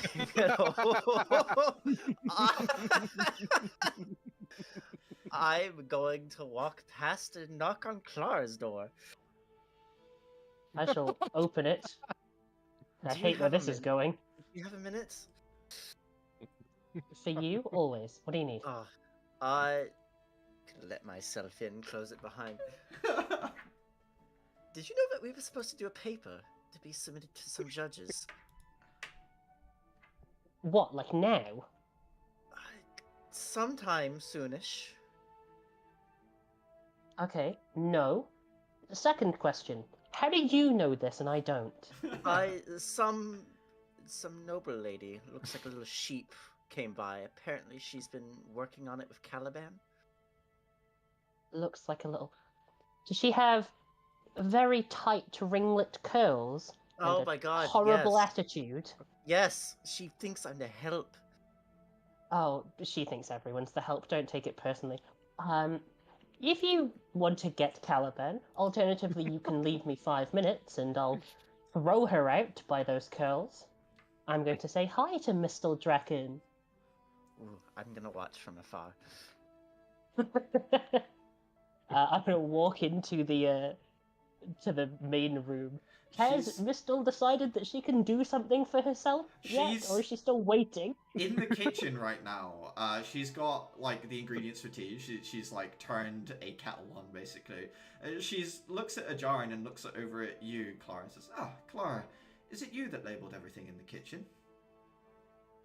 No, I think Dayfair might have labeled everything in the kitchen. Why is the sugar labelled 6 times? It's a very long story. One that I'm sure he'd delight in telling you himself. What are you doing here? I'm here to see Caliban. We're working on a thesis together. I see. Did he invite you over? Well, yes, we discussed it in the library earlier. He said it shouldn't be a problem. Is there a problem? No, not at all. Just make sure you put everything back where you found it. Well, would you also like a cup of tea? No, it's fine. I have some research that I need to do for that project, of course, that we all knew about. I actually think one of your teammates didn't know. Well, you know how it is when you start somewhere through the year. There's a lot of information. Things are bound to slip through the cracks. She says nothing. She just smiles. Clara's going to, like, turn around and head directly for Caliban's door.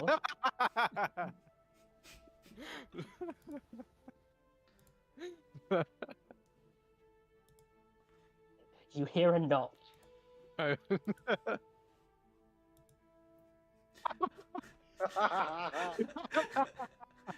Is Caliban just staring at the door? Like, I like to imagine the knock sounds. You played fucking Meet the Grams. Oh no. That is impending death. Yes, it very well might be. Just Caliban just casually opens the door to see Clara. You have Like- a guest in the front room. He just sort of like leans over, looks over his shoulder to see Mistel. Oh, so I do. Thank you, Clara.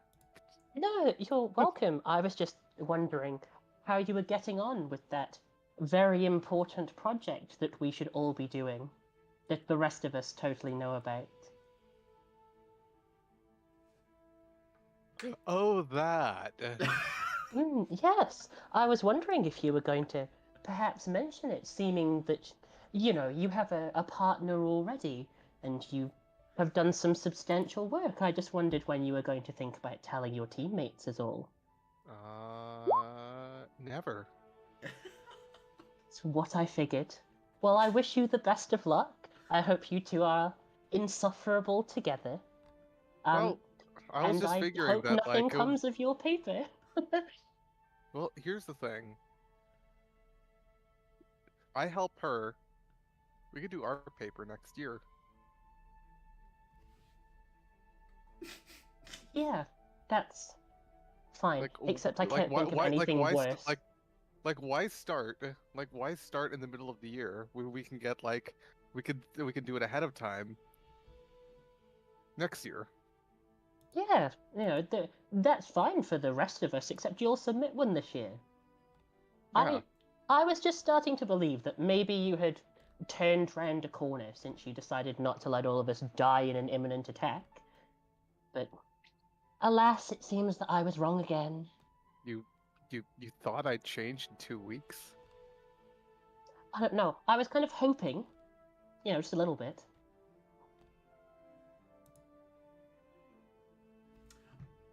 Just Caliban just like brushes past her. Mistel looks up at you, Caliban, and says, "Oh, Caliban, I was making a cup of tea. Do you want one? Maybe a sandwich, perhaps?" I'll pass. Thank Very you. well. She puts away the bits and pieces that she has, starts sipping on the tea, and says, "Where's the best place to electrocute you, then?"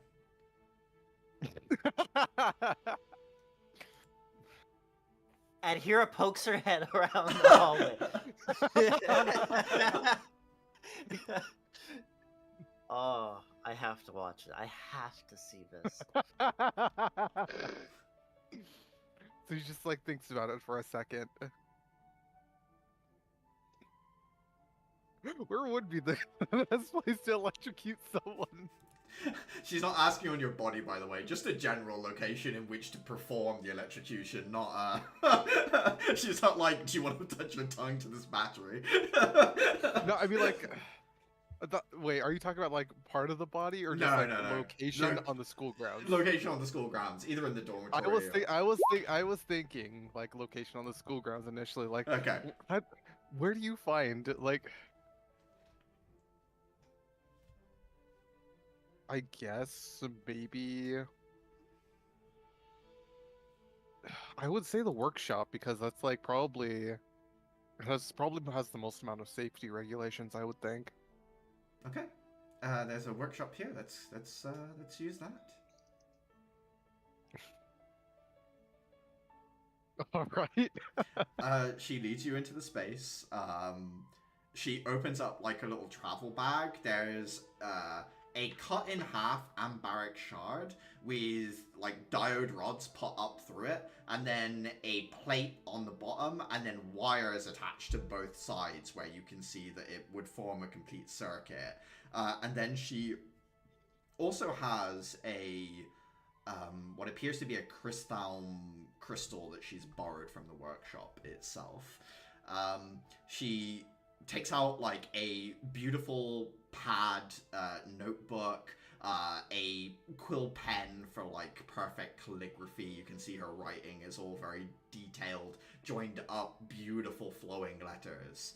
And then she just says, just take hold of both ends of the wire.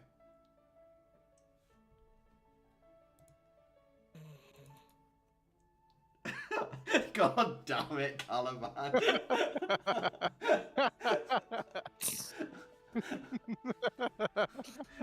we managed to fly under the radar that whole time, and you just fucking pulled up into the greatest climb, just straight into the missile. Just like...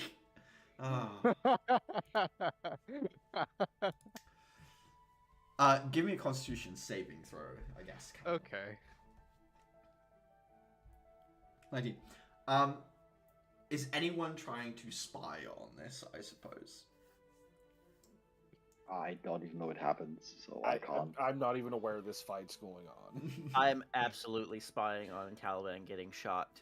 Give me a perception check, Tira.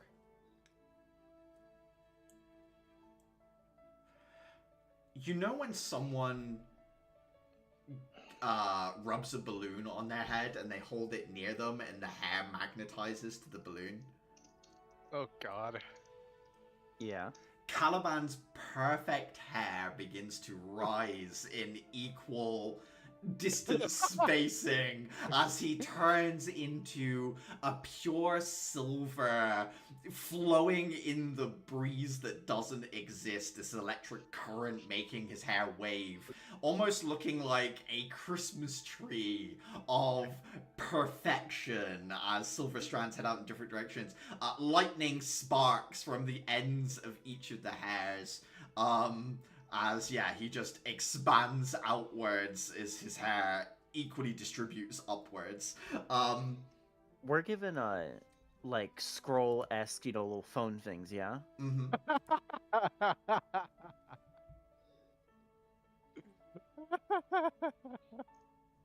They can't do messaging, but they can do camera. Yeah, do I have a camera? It would capture a flat, like, sketch rendition, yes. You could have a sketch of this moment. It won't be the full glory that you're witnessing at Hera, but it will have some of the details. I will snap a photo. Well, does it have flash on? It doesn't, no. It just gives you... It looks like a Kindle, like, Paperwhite, right? It's like this flat, black and white line textured image, basically. Almost like the pictures you get from inside of courtrooms where people do the outline drawings of people like that. Sort of looks a bit like that. Caliban, the lightning's being put through you should cause some small amount of damage or discomfort, but you find it to be like perfectly acceptable. It almost feels like your body's tensing, or more like you're bracing for being hit than anything. Mistel looks at like the crystal with information, like little symbols and stuff on it, and she furrows her brow and says, "I wasn't expecting that. It does seem that you are absorbing some of the energy from the electric current, but not in the way I expected. It's more like you are, and not the shell itself." Really? Just like he's like holding. Yeah. There's still electric current going through you, so you like turn your head sort of quizzically, a little tense, but otherwise fine. She nods and says, "Yes, it's more like, well, you're storing energy, but the shell doesn't seem to be getting anything extra at all."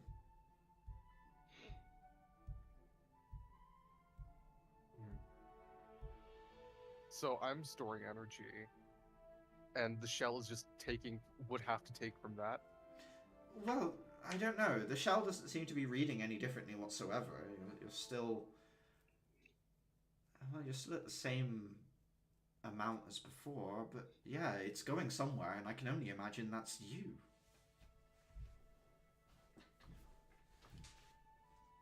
Is this something you're aware of? A unique trait? Lots of people at this academy seem to have strange things they can do. You would just shrug. I would just call it a quirk of my upbringing. I take it that I'm not the most standard of use for subjects. Oh, this isn't what I expected. It could well be that I was just wrong in my hypothesis. I'd have to test with someone else as well. But so far, I'm fascinated, but not in what I expected to be. You can let go of the wires, by the way. Alright, just I take it like he lets go of the wires, and instead of like his hair going down, it's like it has to like float down. It just like drifts inwards back towards you. She spends a moment thinking. Says, "This has given me something to ponder on. We'll have to. I'll get back to you, and maybe I'll find someone else to do the test as well. See if there's a definitive difference. But I mean, if you're comfortable, we could always change the paper to be whatever that phenomenon was as well." We could have that as like an extra. I'm afraid that I'm not up to the I'm not the standard or of the milk toast variety to be used as a test subject. No, you're quite right. That's not really befitting your station. You're already doing so much. Okay. She starts to pack up her things, and then says, "Still see you at the weekend for the Nook?" Of course. She gives you a curtsy and says, "Do thank whoever labelled everything in the kitchen, will you? Whoever is doing your help here is most useful." He just sort of gives a polite bow, not really saying anything. And then heads out. I imagine they're like, they say goodbye to each other, then leave in the same direction. Yes, side by side. She gets to the door. She puts on her coat and shoes, looks around. If you're there at here, or if Clara's there, she'll say a polite goodbye to you as well. I give her a goodbye, but in Lamshi, so that she doesn't understand it. She responds goodbye in her native Dulukop tongue, in Coptic, and gives you a smile, very polite, and swivels on a heel and out the door. I am going to return to Clara's room, as following vampire rules, I've been invited inside once. And I'm going to... never rescinded the invitation. Yep. I'm going to close the door. How does Clara look?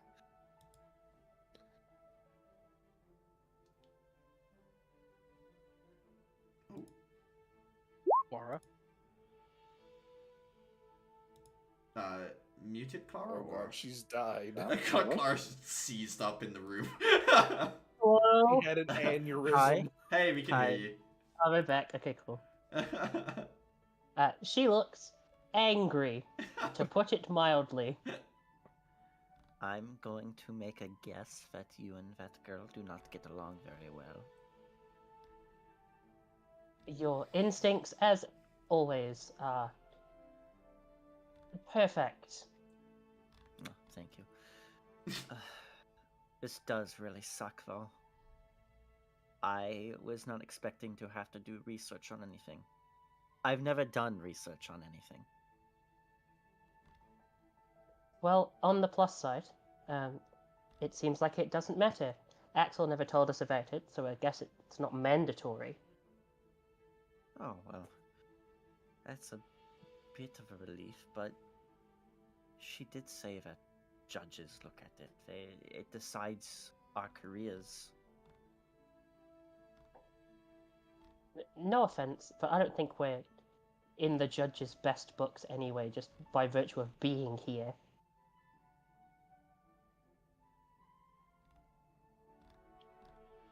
I really wouldn't worry too much about it. If you say so. Though it would be good to show up that little sheep woman. I mean, there's nothing stopping us doing a project now. I'm just somewhat frustrated that everyone else seems to always know everything before we do. And that Caliban didn't even help us out at all. No word of Don't warning. I can't even bring myself to look in his general direction. I cannot physically imagine being in another situation where I have to rely on him to save my life. Because I think if someone gave him, I don't even know, half a jar of sugar, he would sell out every single one of us. Very specific choice, but I'm picking something that's readily available and not especially high value to prove a point, Adira. yo, half a jar.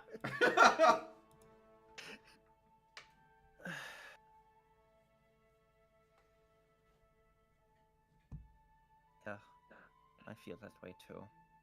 I'm used to sort of relying on oneself, but I've come to at least think that I can rely on you, or Dafa, or even Uther. I One of think these the days. reason it bothers me so much is that it's the exception and not the rule. Everyone else I've met here has been, well, Mistle aside, and she's a pain in the ass for a different reason, but everyone else has been helpful. There's a sort of camaraderie almost. And then one of the people I'm supposed to trust more than anyone else here is someone who routinely lies directly to our face. Just casually forgets to tell us things in the hopes of getting ahead. Like, there is no reason, and I mean literally none, why it couldn't have been, oh, hey guys, I've heard we're supposed to do a project. I've been invited to do one by this person. Do you want to, work with us? Or maybe you should think about doing your own project. I don't even care, I don't want to work with her. But it would just be nice to know that it's going on. He's just a different breed entirely. And according to Mistle, apparently there's some stock in that. Well, She electrocuted him, and apparently he's different. no, good for him. Whatever different means in that context. Do you want to see a quick picture I took of him being electrocuted? Honestly, I appreciate the thought, but no.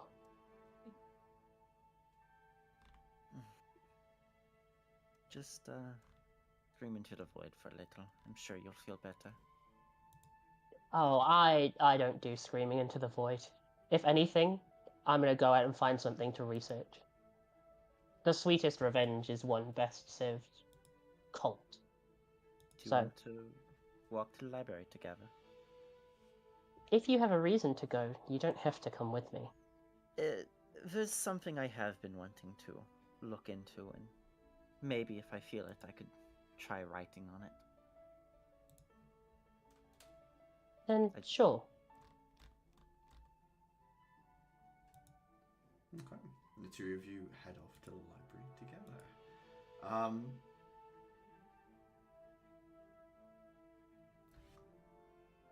trying to remember who, if anyone, has space to look into stuff. I know Dayfor's stuff was done.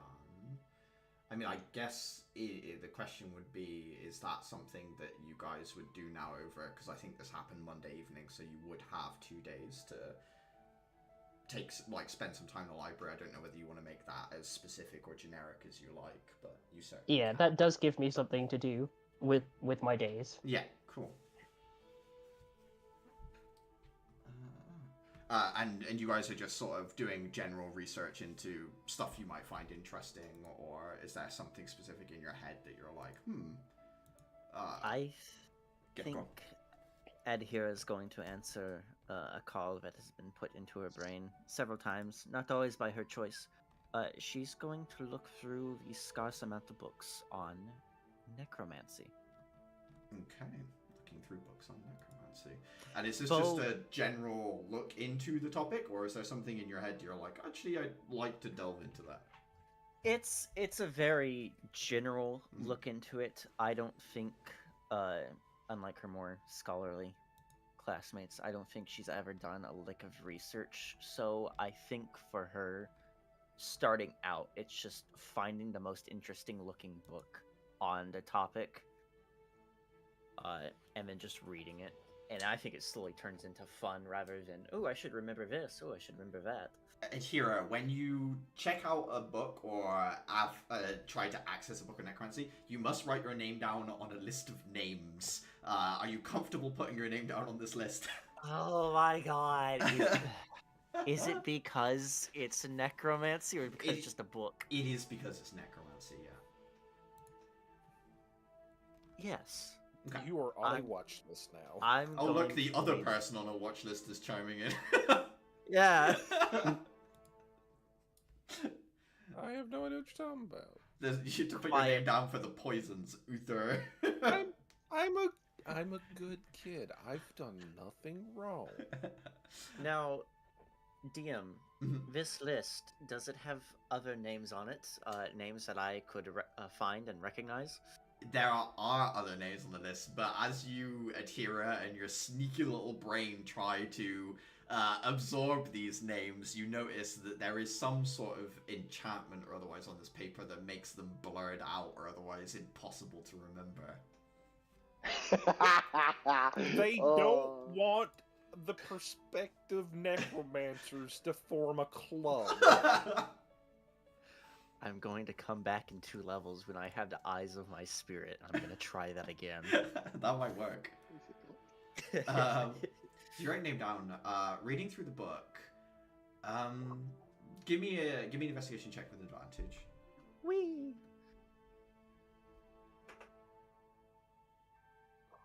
12. Thank God for that. Spending some time reading it, there are a couple of core things that obviously catch your attention. One of them we've already discussed a little bit before, which is necromancy is the only school of magic seemingly invented by the Scourge rather than the goddess. And that in itself leads you down like a rabbit hole of stories about people trying to bring back their loved ones and it not going well. Very Pet Cemetery style, zombies, vampires, not a good time. Obviously Wait. Does it mention vampires? Yeah, vampires and other forms of undead. Usually, like, so how shells feed on life energy, vampires feed on life energy too, but the mechanism is blood instead of, like, the shell's more esoteric form of, like, taking from the end of your life, this sort of, like, future grab, as it were. So yeah, that is something in those books. It also talks about how it's commonly known that, like, spirits can possess higher order beings. So you can put a spirit in a rune, you can put a spirit in a person. There's only ever been 2 instances of a higher order being becoming a lower order being. That is the goddess and maybe the scourge descending into our realm as 3-dimensional beings. And when someone dies with unfinished business or an extremely violent death, they can become a lesser form of spirit. And there's a lot of talk over why that is, as to whether it's the goddess's changes to us that means that when we perish, is that now us being able to transfer ourselves down like the goddess did? And if that's the case, did the goddess arrive in our realm by perishing and being reborn as like a ghost of herself? And there's a lot of necromancy talk as to, is the ability to become a ghost proof of our higher order existence or not? Like, does it make us special or not, and things like that. So there's a lot of speculation. A lot of speculation on that sort of thing, and the links between humanity and the goddess, and trying to ascribe some sort of extra importance to ourselves with some evidence to back it up. So, but is it trying to link, or does it speculate that us becoming a lower order of spirits have connections with necromancy? What it's saying is necromancy has the ability to affect those things. So you can conjure ghosts, you can banish a ghost, you can put a ghost into a body, which means that necromancy might be the magic of controlling any and everything, because the scourge was able to use necromancy. Like, the goddess probably could as well, and she did. She could resurrect the dead in a way that was true and real, like a genuine resurrection, as opposed to, like, there's, again, it's lots of, like, going in circles and talking about it, but there's, like, a huge implication buried here that no one wants to talk about because of its connotations and connections to the scourge. I think Adhira gets very caught up with this book, and before long it's like 8 p.m. or something.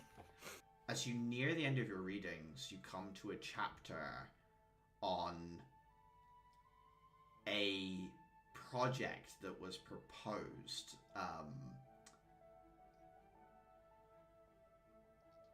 that would be able to conjure all the spirits of people who perished during a tragedy, be it an attack, a war, an earthquake, however they all died, and a potential method of then using all of those combined spirits to perhaps revive everyone who died in one violent instance. The idea of correcting a calamity.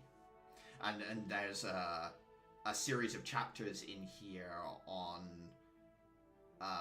how that might look and what the implications might be and what might be required. And a lot of it is redacted, Adhira. Loads of sections have been not just, like, painted over in black, but, like, almost magically altered so that the ink runs in a smear and sections of it are taken away. Interesting. She's going to look up, see the time. She's going to stick that book back into her bag, probably check out another one for the train ride to where they're going, and leave. Clara, as I guess as Adhira sits across you reading the Necronomicon, is there anything in particular you'd like to look into? Clara is gonna look into potential uses for miasmic monsters.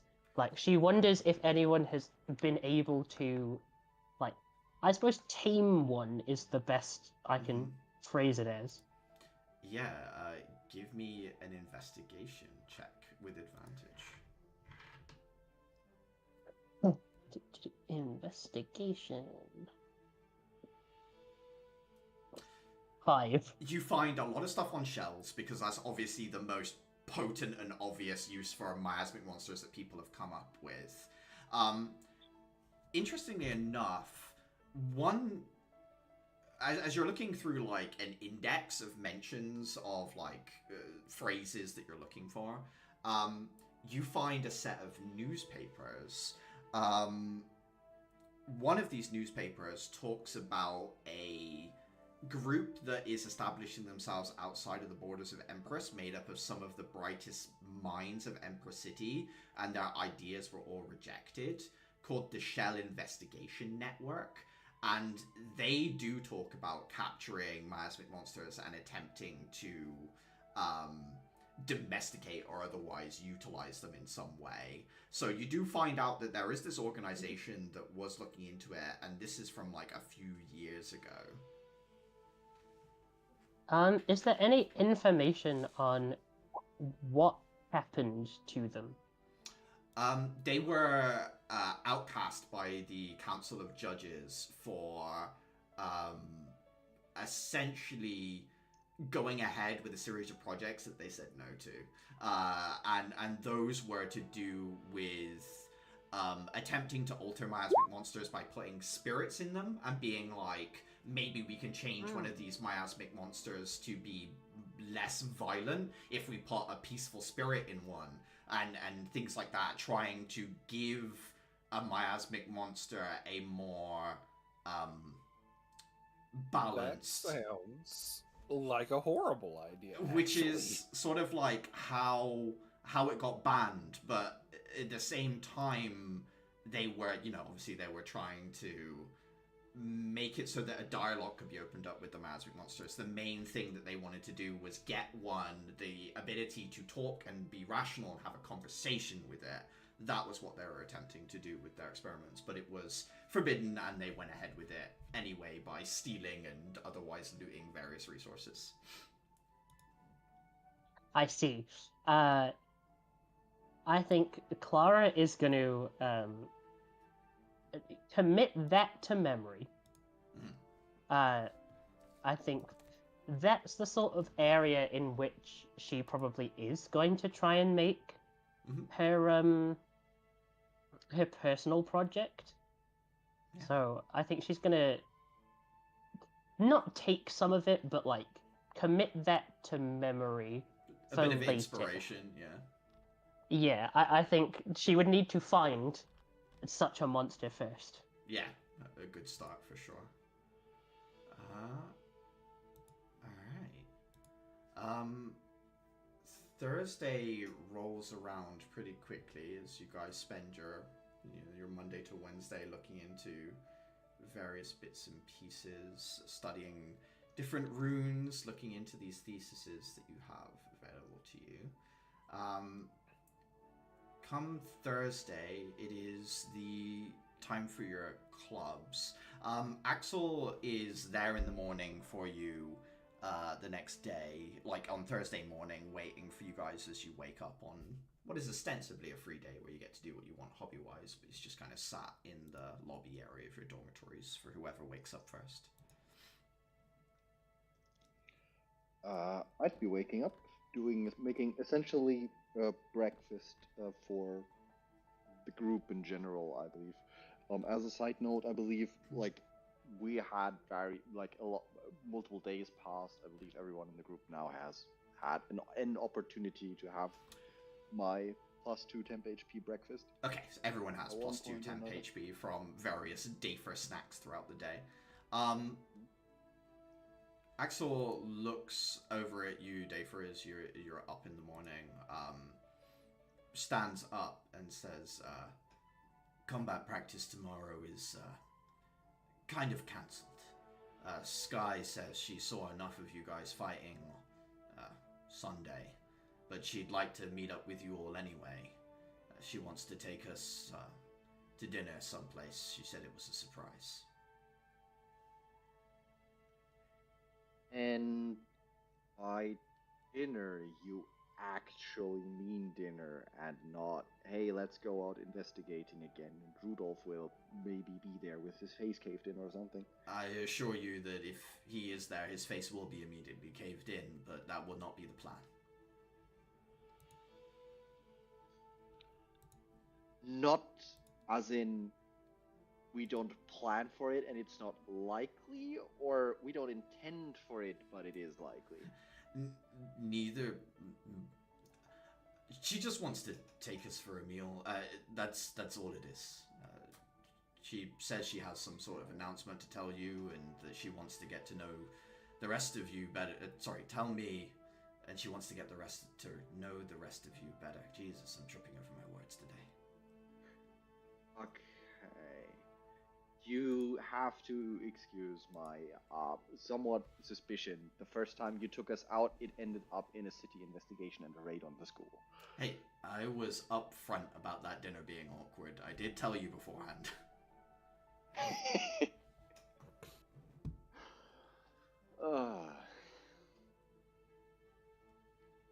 I'll just need to load up the meaning of the word awkward with a lot more than just what I understood under awkward before.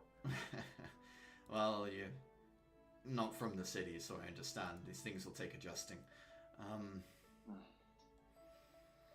Oh, I heard you got first look at the train that was purchased. I hear it's special, so...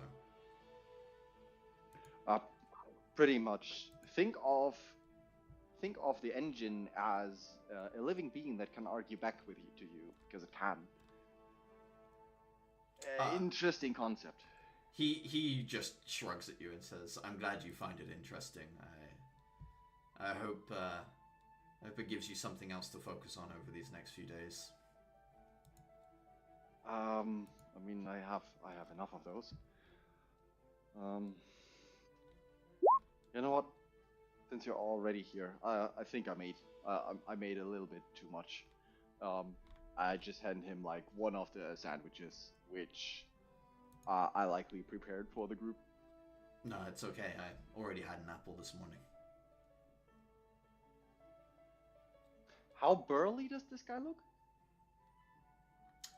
He's or is he like gaunt? He's not gaunt, but he's also not built. He's sort of like, is it lithe might be the best word for him? Yeah. But it doesn't look like he's burly, but he's still looking solid. So just like normal stature, but pretty low body fat percent. Yes, yeah, that's a fair way of saying it. Yeah. In that case, I still push one of the nicer sandwiches into his hand. Man, an apple is not anything. An apple is 0 calories. Eat this. He sniffs it, bites into it, nods. This is good. I mean, given that the rest of the party already has temp HP, this is like one of 2 temp HP snacks. The others not temp HP. I'll add 2 temp HP to his pool. Everybody gets temp HP. I've got to fucking max out on the usage of this thing. By the time we end this. By the time the rest of the group is filtering in, he's sat down with this big breakfast sandwich, just sort of one leg crossed over the other, with a newspaper in one hand, sandwich in the other.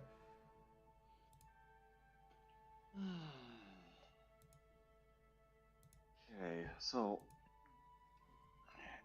what did you guys plan for today? I originally hadn't realized we had club day again, so I can't really do more on my runic stamp device thing.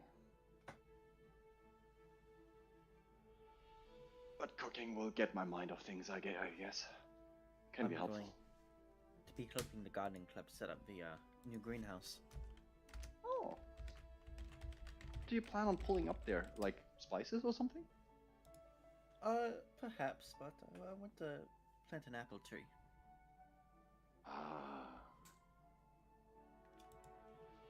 I mean, if it bears fruit, you can pretty easily make apple juice out of that. That's like fresh pressed apple juice is solid. You'll really like it. That'll take a couple of years. Yeah, sadly. something to look forward to. Axel will sort of, between mouthfuls of sandwich, say, "No, you'll still be here in 2 years. Think of it as an investment." Yeah. Hold on, actually, now I'm curious. I forget how long it takes for apple trees to bear fruit. The apples that tree will be bearing will be quite small, basically, but they will technically be bearing apples by after 2 years, I believe. Average bearing age 4 to 5 years. Jesus. Orchards are such an I knew- investment. I knew it was a stretch. I just didn't know. But you could probably get a little one that's already kind of away on the journey. And there's also techniques for boosting the growth. I'm sure one of the gardening club people has a plan.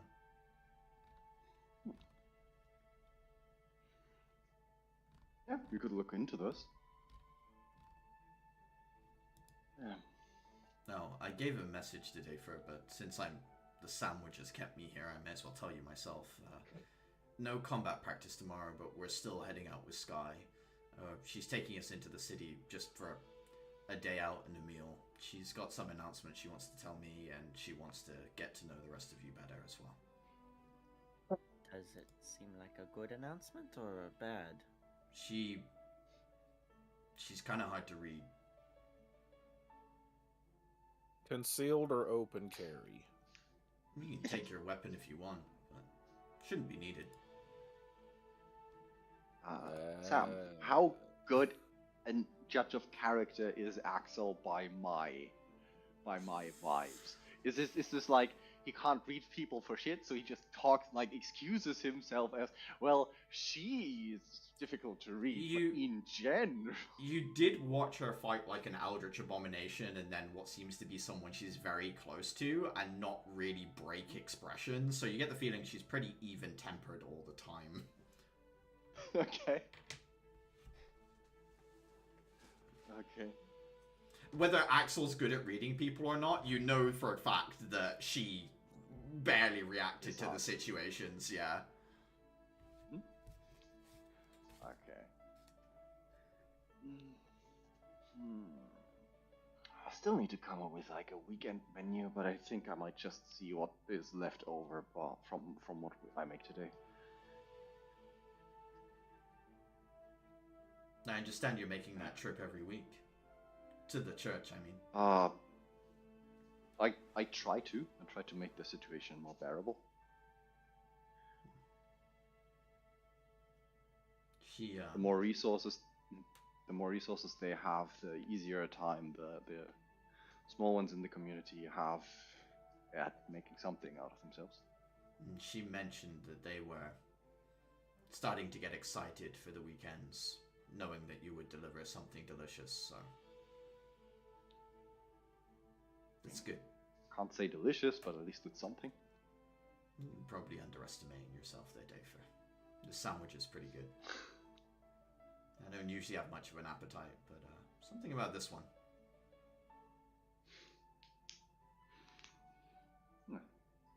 David just nods.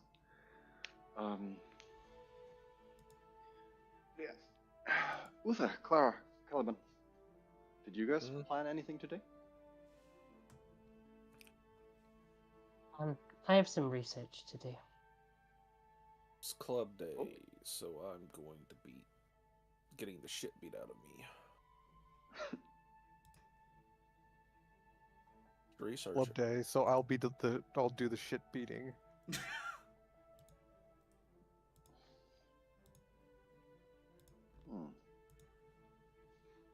I do like really interesting how oppositely true that is, though, because like Caliban's fighting style is like pure defensive, and Uther's is basically get behind you and try and stab you. Like pure defense, pure offense, no in between. Yeah, it really is. The two of you are sort of like genuinely on the opposite sides of those scales. It's just a wave dashing, flash stepping around each other constantly for like 3 minutes. For some reason, my brain just played like the Link dash, the little like hup, like it on repeat very quickly in my head. Just like like it's the two of them like zip around, glitching out. Oh. Adhira, heading to the gardening area, yeah? Yeah, let's get dirty. Heading out there, you do find Liliana is kind of sat, having a conversation with that Terrence kid, who I assume you passed on the message for. I don't think we ever did a scene. Yeah, Yeah. she would have. Yeah, the two of them are sat looking over the sort of flower patch that he was keeping. They are sunflowers that he was working on with the bottles half buried there. Liliana stands up. She's wearing like a nice dress. You can see where like she's been kneeling in the dirt, sort of the stains on the knees and stuff. She gives you a smile that you can tell is a little forced at first, right? Like it's like an instinctive, like I will be happy because I must be that. That's the way these things work. But when she gets closer to Adhira, she does say, feeling a little brighter today. Getting outside, I think, is going to help. It's good to hear. We're all worried about you. It's nice to see you smile again. I keep getting flashes of that night. Did I try to hurt Clara?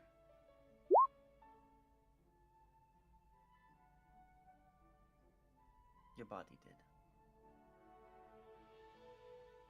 It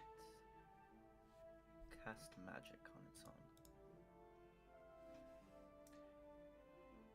There's something about your answer that does seem to give her some sort of comfort. This idea that like maybe she was divorced from that moment, that she is remembering it from her point of view, but it wasn't her. But there's like, I don't know, some comfort in that.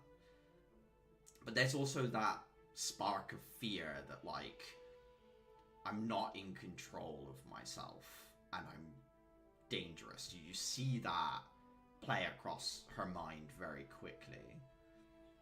I'm going to reach out and give her shoulder a comforting rub. Reassurance. It's best not to think about it. The more you dwell on it, the more you lose your time now. Just come on. Help me and Terrence put up this greenhouse. You're right. It will feel good to do something constructive. You, the rest of the club, Miss Cole, I forget her first name. Ashlyn? It's Ashlyn. Something I would. Yeah, Ashlyn. Irish spelling, so like Isling. You all work together. Give me a D100 roll, please, Adhira. Ooh. 29. It's not as big as you were sort of envisioning in your mind, Adhira.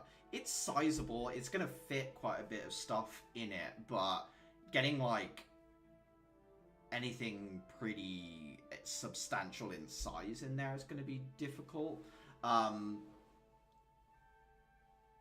then give me an intelligence check with advantage. 9. As you're digging out the foundations for the greenhouse, you notice that there's no real foundational work for the school here. There's no pipes or anything in this area. You could dig pretty deep. And in that moment, you sort of flash back to your home. You see these plants and the way that they thrive underground with just a little bit of light coming in through the top. You realize you could artificially inflate the size of the greenhouse by essentially digging a space down and having another way in order to have it enclosed in this temperature space. Adhira is going to sort of look over her shoulder to Ashlyn. We don't have a limit of how far down we can go, do we? She spends a moment thinking, it's like, well, no, not that I know of. I want to go deeper. There's a moment of confusion, furrowed brow, and then it, like, hits her. Like, oh, right, that's kind of how these places work. As she, like, looks back through images that she's seen in her mind of your home, she nods and says, I'll see if some people want to stay a little later. We can maybe dig down until, well, we'll see how it goes. And then she kind of jumps in the hole with you and grabs a shovel. I am absolutely filthy. Just despite usually dressing in white and gold and all of that, I am covered in dirt. My hair has gotten like faded. By the time that you've like messed up your appearance and stuff, there is like a low degree constant like yes from Terminus as you're in amongst the dirt, like in an environment that is enclosed, like moist, the perfect space for growing a mushroom colony. Terminus is just reveling in this situation within your mind. We are becoming one. Liliana will like help you for a bit, and then feeling somewhat exhausted, she stops for a while, brings you like refreshments and stuff as you and Ashlyn like keep digging. Ashlyn gives you some sands to sort of like pour down into the bottom to do the bottom layer, but by the time you're done, it's more like the space your brain first envisioned. It's this deep place with the light coming in. The environment around you has been packed in with sand and other things. You've got like a ladder to your right hand side with a shaft that's been dug up that can be covered so that you have a different way down, and it's all been tarped up to stop moisture when it rains from getting into the space as well. It is everything that you envisioned. It's perfect. Yes. For my own sanity, please tell me they're bracing the sides of Yes, that hole yeah, they're digging it's so that been- they don't. Okay. It's been properly packed and reinforced. It's not going to come collapsing down. No one's going to find Adhira like the next day having drowned in dirt with Terminus there, just like, she's a mushroom now, she's better off. This is what she would have wanted. This is what I would have wanted for her. Oh.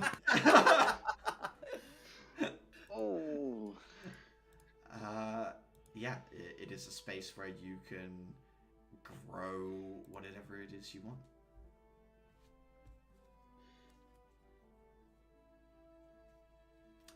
Yeah, Ashlyn will look at you, Adhira, and say, good idea. This gives us plenty to work with. This scratches a bit of the homesickness. And it's, I don't know.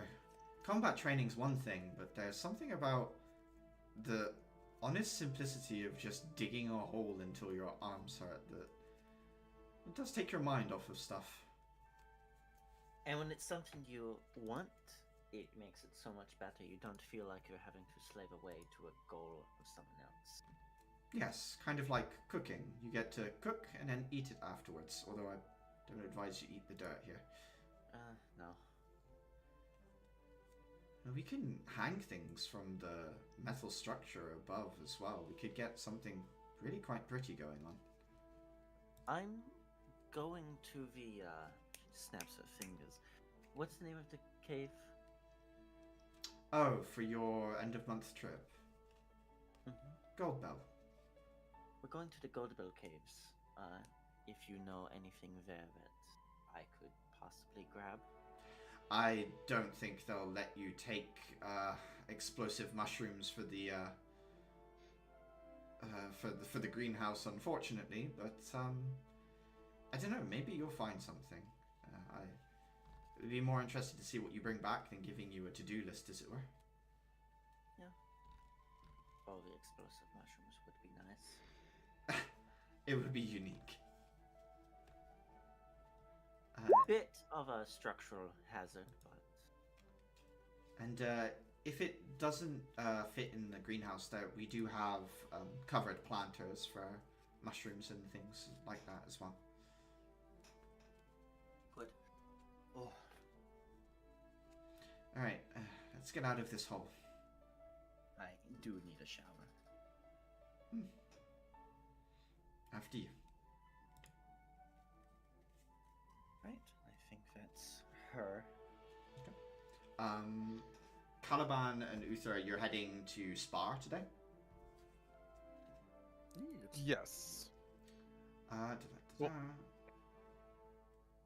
you focusing on sort of two-handed weapons, defensive fighting style? Caliban, Uther, more practice with the sword, getting used to its weight and size? Yeah. Okay. Yeah. Okay. Both of you give me a D100 roll. All right.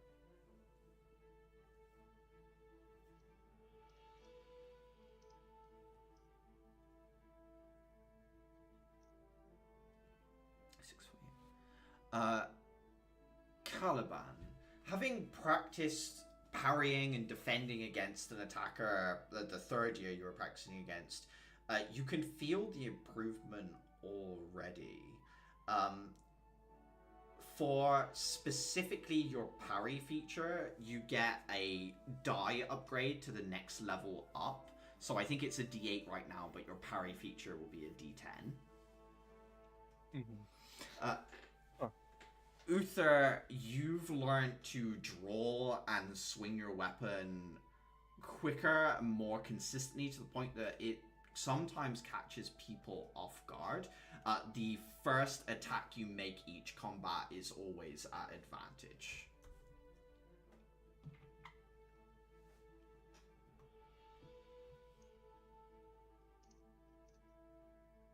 Gotcha. Adding that to sheet.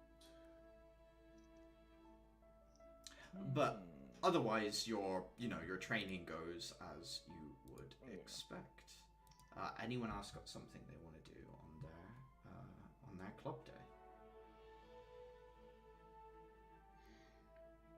I believe I would be going to the cooking club and experimenting a little bit again with like all of the essentially making one big experimentation day, because I'd been getting a ton of spice from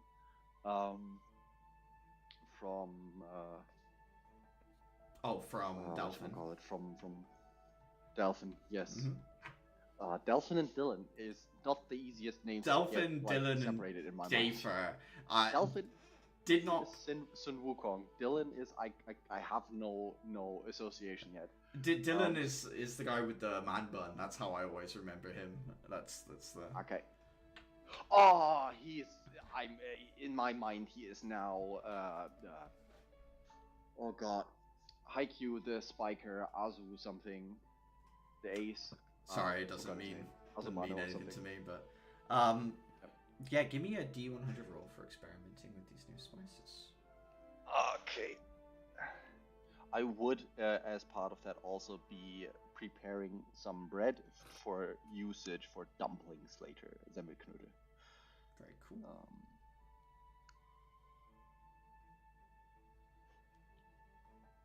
63. Your temp HP feature also now has 1d4 attached to it. So you can give 1d4 plus prof mod temp HP with your snacks. In terms of if we're doing it over like a long span of time, so for example if there's a week with no combat, just take the maximum, so just hand out 6. But if you're doing it like in between things during a mission or something like that, roll the 1d4 plus 2. Okay.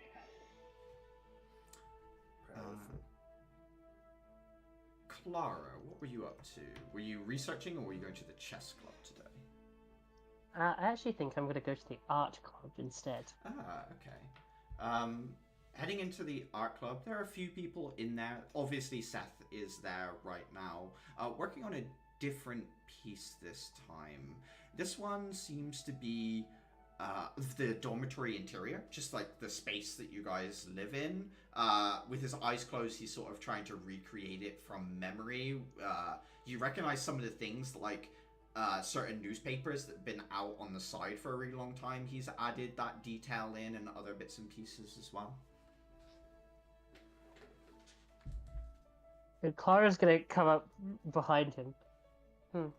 It almost looks like you're trying to case the place we live in. He laughs and just says, I already know a few people's locker combinations. I think I'll be alright without the painting. Didn't How are you holding up? I'm doing better than you'd think, I suppose. I think I might be one of the few people who... Well, the action Sunday sort of gave me something else to think about. I understand that. What about you? That can't have been the easiest of wake-ups. I understand you were somewhat at the epicenter. He sort of looks around and then says quietly, somewhat at the epicenter of it. Yeah, you could put it that way. I mean, I'm holding up. Is that why you're here today? No, not exactly. I'm more here because I can't stand to be at the chess club at the moment. He furrows his brow and looks at you and says, what could possibly be wrong about chess? It's not a what, it's a who. Do you want to talk about it, or would you rather escape it? There's not really that much to talk about. There is someone there who very obviously thinks lesser of me, and that's fine, but Too I'd much rather to deal not. with right now. Yeah, I don't really want to force myself into it just for the sake of it. There are other places I could be, there are other things I could do. Nods. Well, pull up a seat. Do you need anything? Supplies? Do you like to paint, or...? You guys have, like, pencils here, right? Of course. Yeah, I'm much better with pencils than I am with paint. Right. He goes over to one of the drawers, like, opens it up, looks through a few, and then brings you out, like, a set of different pencils, some of them charcoal, some of them, like, different thicknesses and things like that. That'll do. Thank you. You're welcome. Sits back down and sort of delves back into what he was doing. Yeah, Clara is going to paint, like, an animal from home. Something to remind her.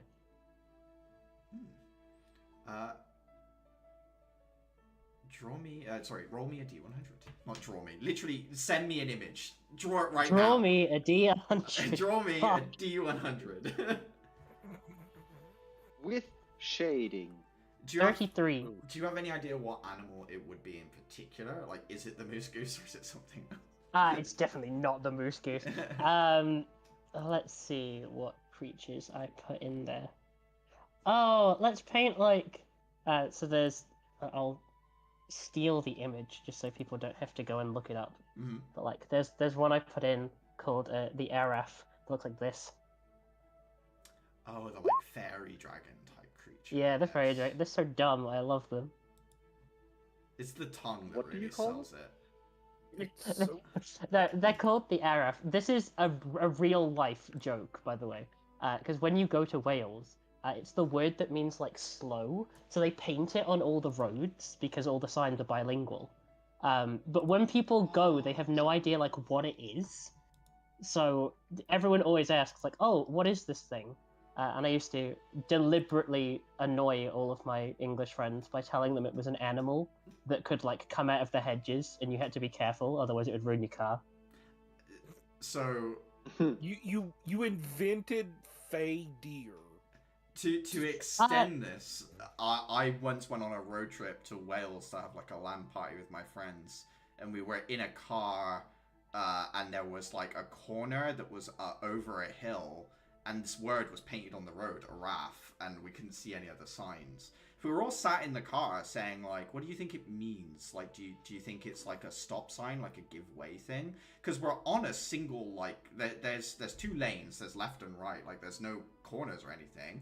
So we take the corner at slightly too fast a speed. I've got a bunch of computer towers to the left-hand side of me that shift over and press me up against the glass. I can see to my right-hand side that it's a cliff. There's, like, no barrier. We're just, like, looking over the edge of a hill, and the car could roll. And we go around the corner, and we make the corner fine.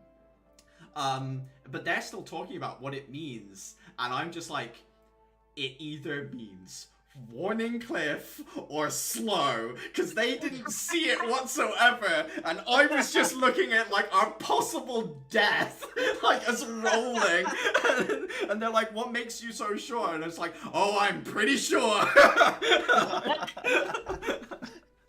So, yeah, the second one, it is in fact slow and not warning cliff. Yeah, we looked it up afterwards. We were like, yeah, it means slow. And I was like, that makes sense. When we were in Wales together, I was the dumbass as we're taking that Uber 3-hour drive up there. I looked back at Sammy, I'm like, what does Araf mean? It's like, oh my god, not this again. Oh, I'm sorry that you... It's evergreen. No, not everyone has your fucking Health tiny language. ass population bullshit language. Well, see, I would reinvent. feel worse about it, but it's like, it is always accompanied by the word slow. It is So, like, common sense, I would think, would tell people, like, oh, okay, so slow, and then underneath, like, oh, that's the Welsh word for slow, because every other sign is in both languages. Yeah, it's like but subtitled. It's just really funny. It just makes me laugh. I was like, oh my god, I can't escape this. To be fair, for Chris, that's 2 foreign languages, English and Welsh. That's true. Oh, shot fired. I know where you live. Me too. Thank God, Wow, otherwise I'm I'd proud of you, Sam, struggle bro. getting to the Must be store. hard. Anyway, 33, drawing the Araf. It is a pretty good rendition. You've taken away all the background elements, but you've got the outline and stuff there. Seth looks over, kind of looks at the creature, and says, I don't think I recognize it. Pure imaginings or something real? It's something real. I would be surprised if you recognized it. I've not seen them, well, anywhere else. He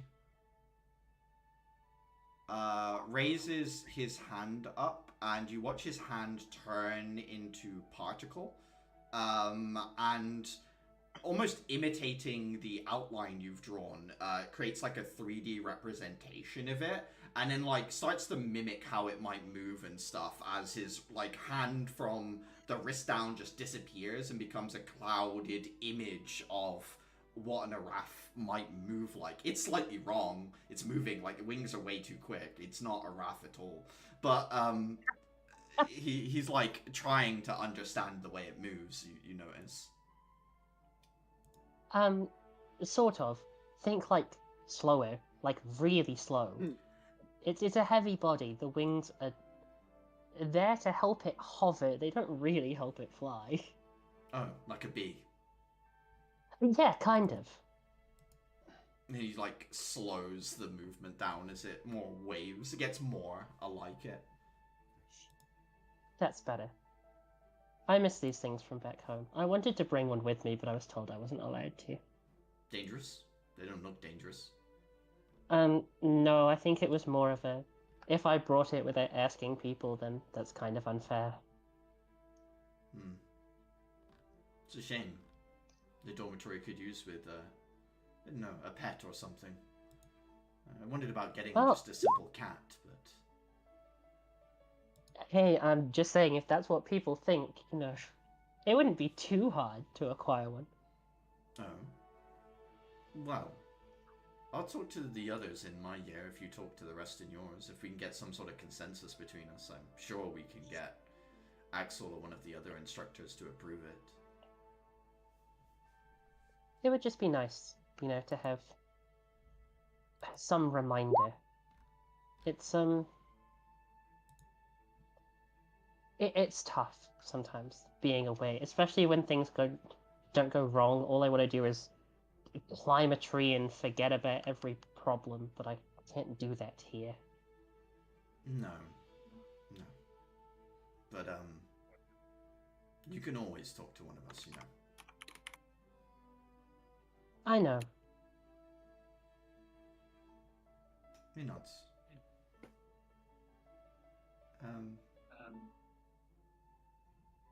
Good luck on your first away trip.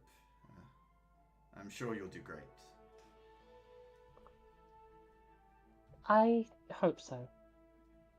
I could do without something else going wrong. I think something always goes wrong, but I'm sure we can do better than, well, you know. Yeah, I know.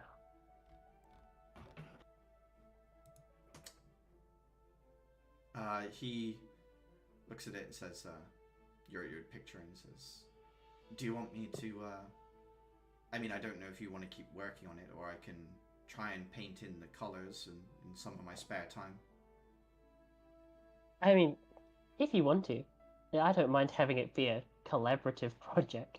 It's very green.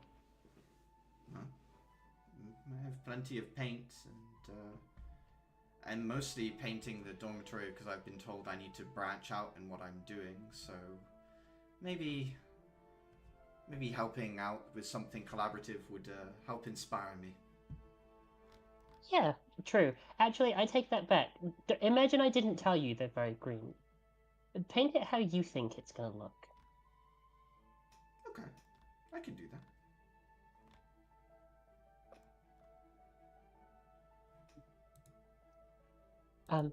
Otherwise, I think that's it for me today. He nods and says, I'll see you back at the dormitory. Yeah, of course. I'm sure Dave has made some bread or something. It's a lot of carbohydrates. Not that I'm not burning it off, but...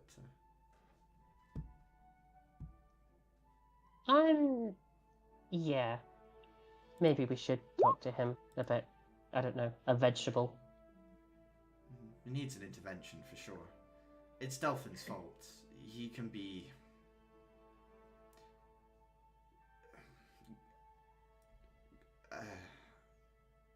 I'm struggling to think of a nice way of saying it. A lot. I reckon it works for him. Yes. He's certainly...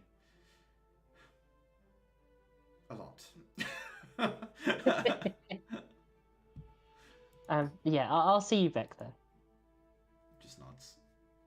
Takes the painting and sets it to one side and sort of like grabs a little sketchbook and starts sketching some colors and stuff.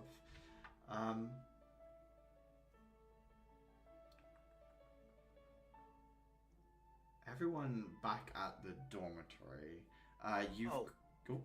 I would pick up Compson from Adrian. I assume he's able to get a scan of it. Yes, he's got a detailed deconstruction and reconstruction of the weapon, as it were. Okay, cool. Someone playing with a dancing nimbus of light. I thought I was having eye color mesmers for a second there, like I was about to spin and pass out as just colored lights dance across my screen. Okay.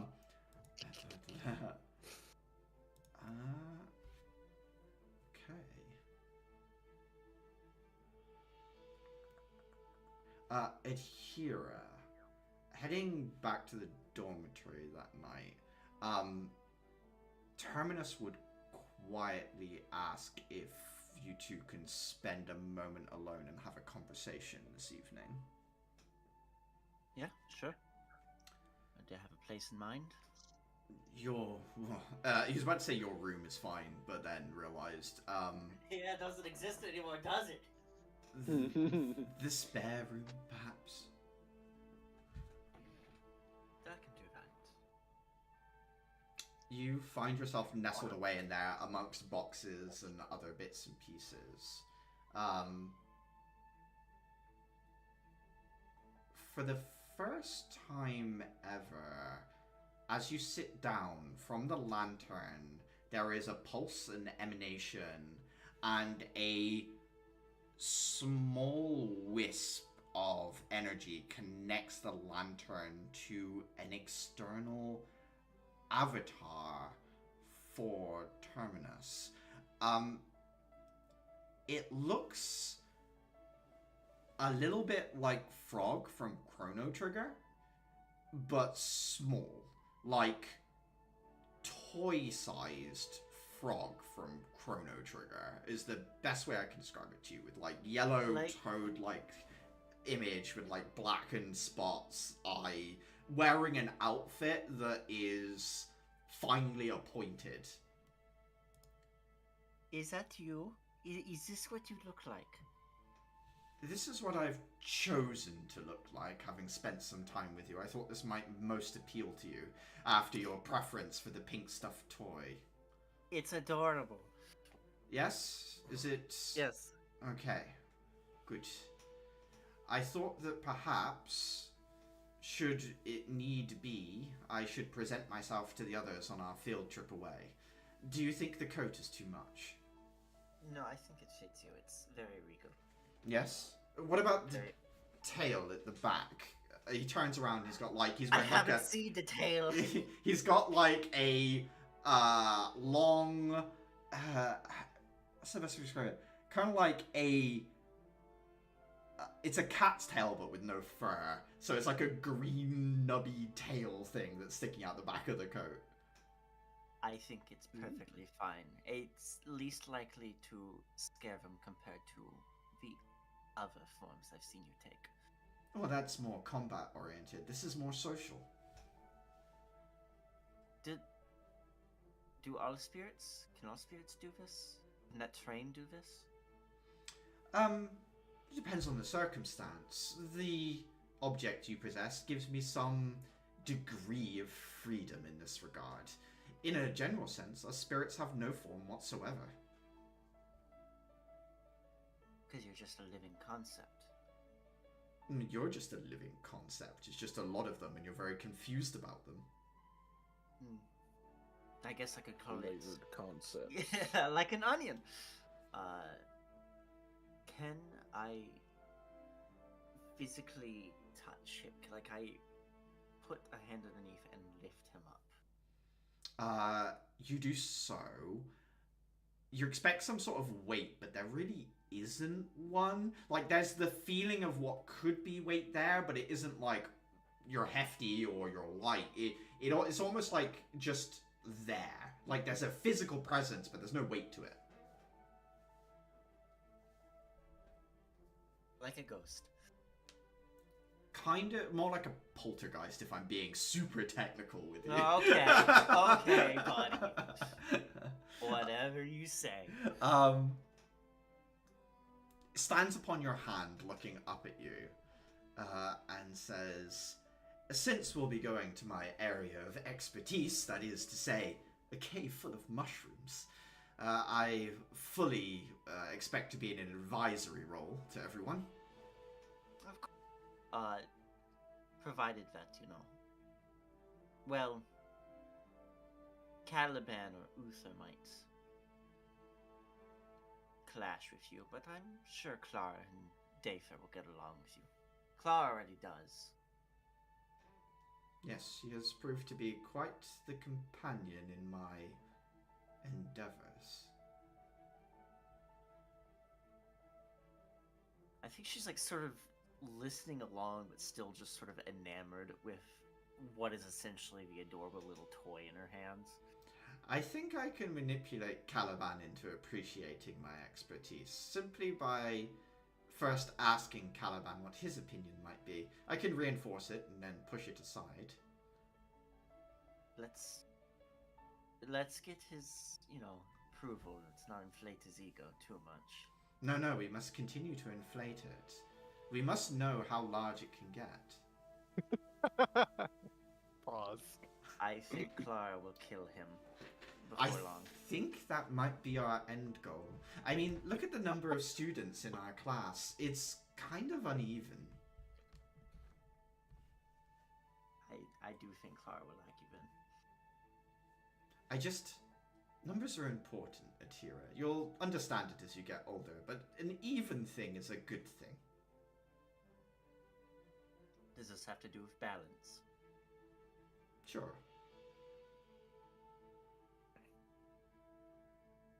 You're an odd one. I'm pretty sure I've mentioned that before. No. But in a good way. I'm even, Atira. Aren't you paying attention? I repeatedly take the top off of the vessel and clamp it down, force hanging off. He rumbles around as if he's in an earthquake stood on your hand. Of course, for my expertise, perhaps a reward? What, you want another piece of shrimp? Yes, but aside from that, perhaps we could harvest some of these gold bell mushrooms. You can place them in the lantern and I can peruse them. She's silent, thinking about it, kind of running her tongue between her lips, weighing. You see, Well, go on. if you can gather unique species and strains of fungi, I can perhaps recreate them in a pinch. Say we're trapped somewhere and you need a explosive to escape.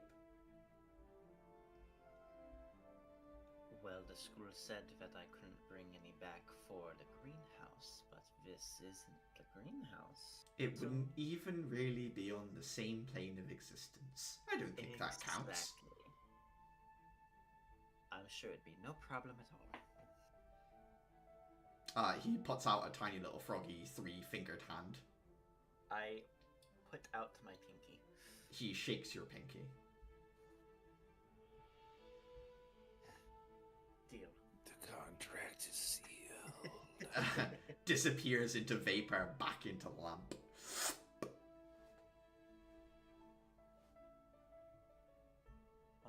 I go and find him leftover shrimp or something.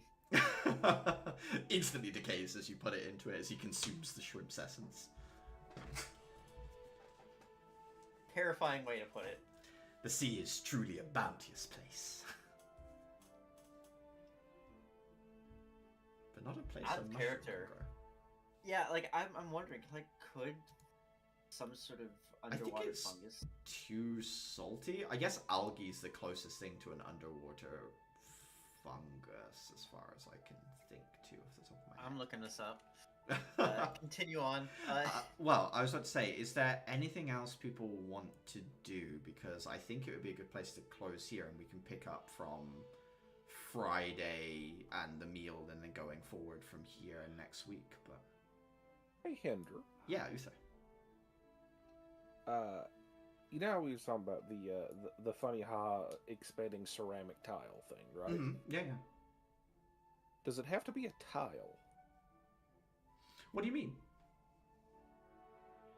Could you make a small domed shape object with the expanding Yeah. property of said tile and just have portable huts?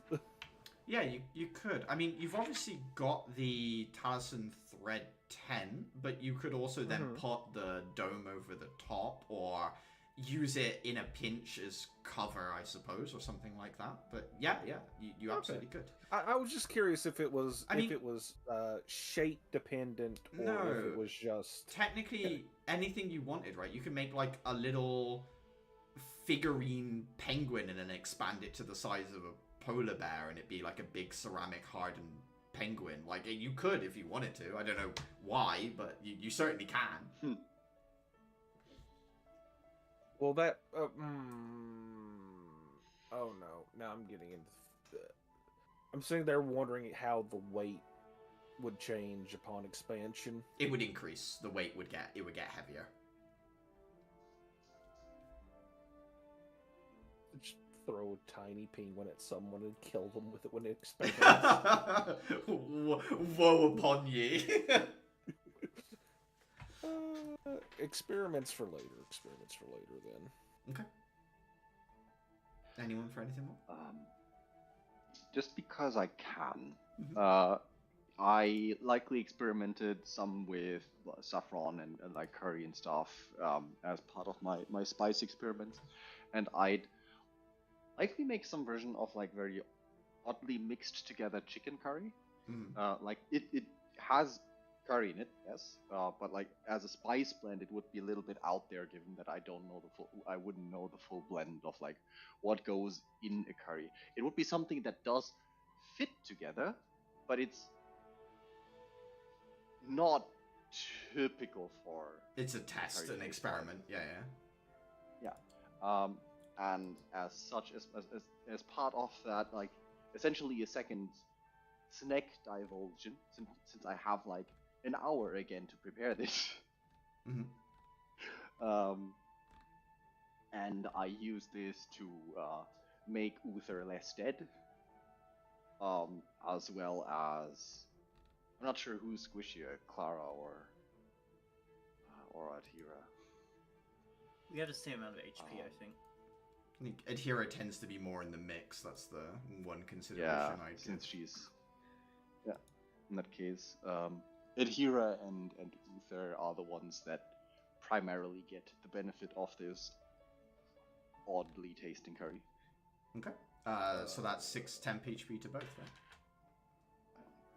right? Like increase your +2 to a +6. Yeah. Perfect. But Being able to be knocked over by a stiff breeze gets you this delicious curry. Get Mapo tofu. No.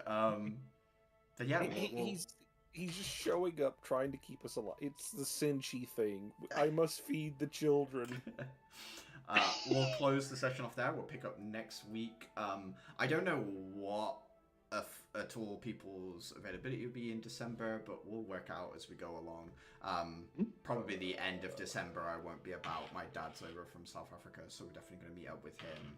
And obviously I know ISO, you're over at some point as well, near like mid to endish December, but you can always run from here anyway, so. No? Yeah. Catch you around. The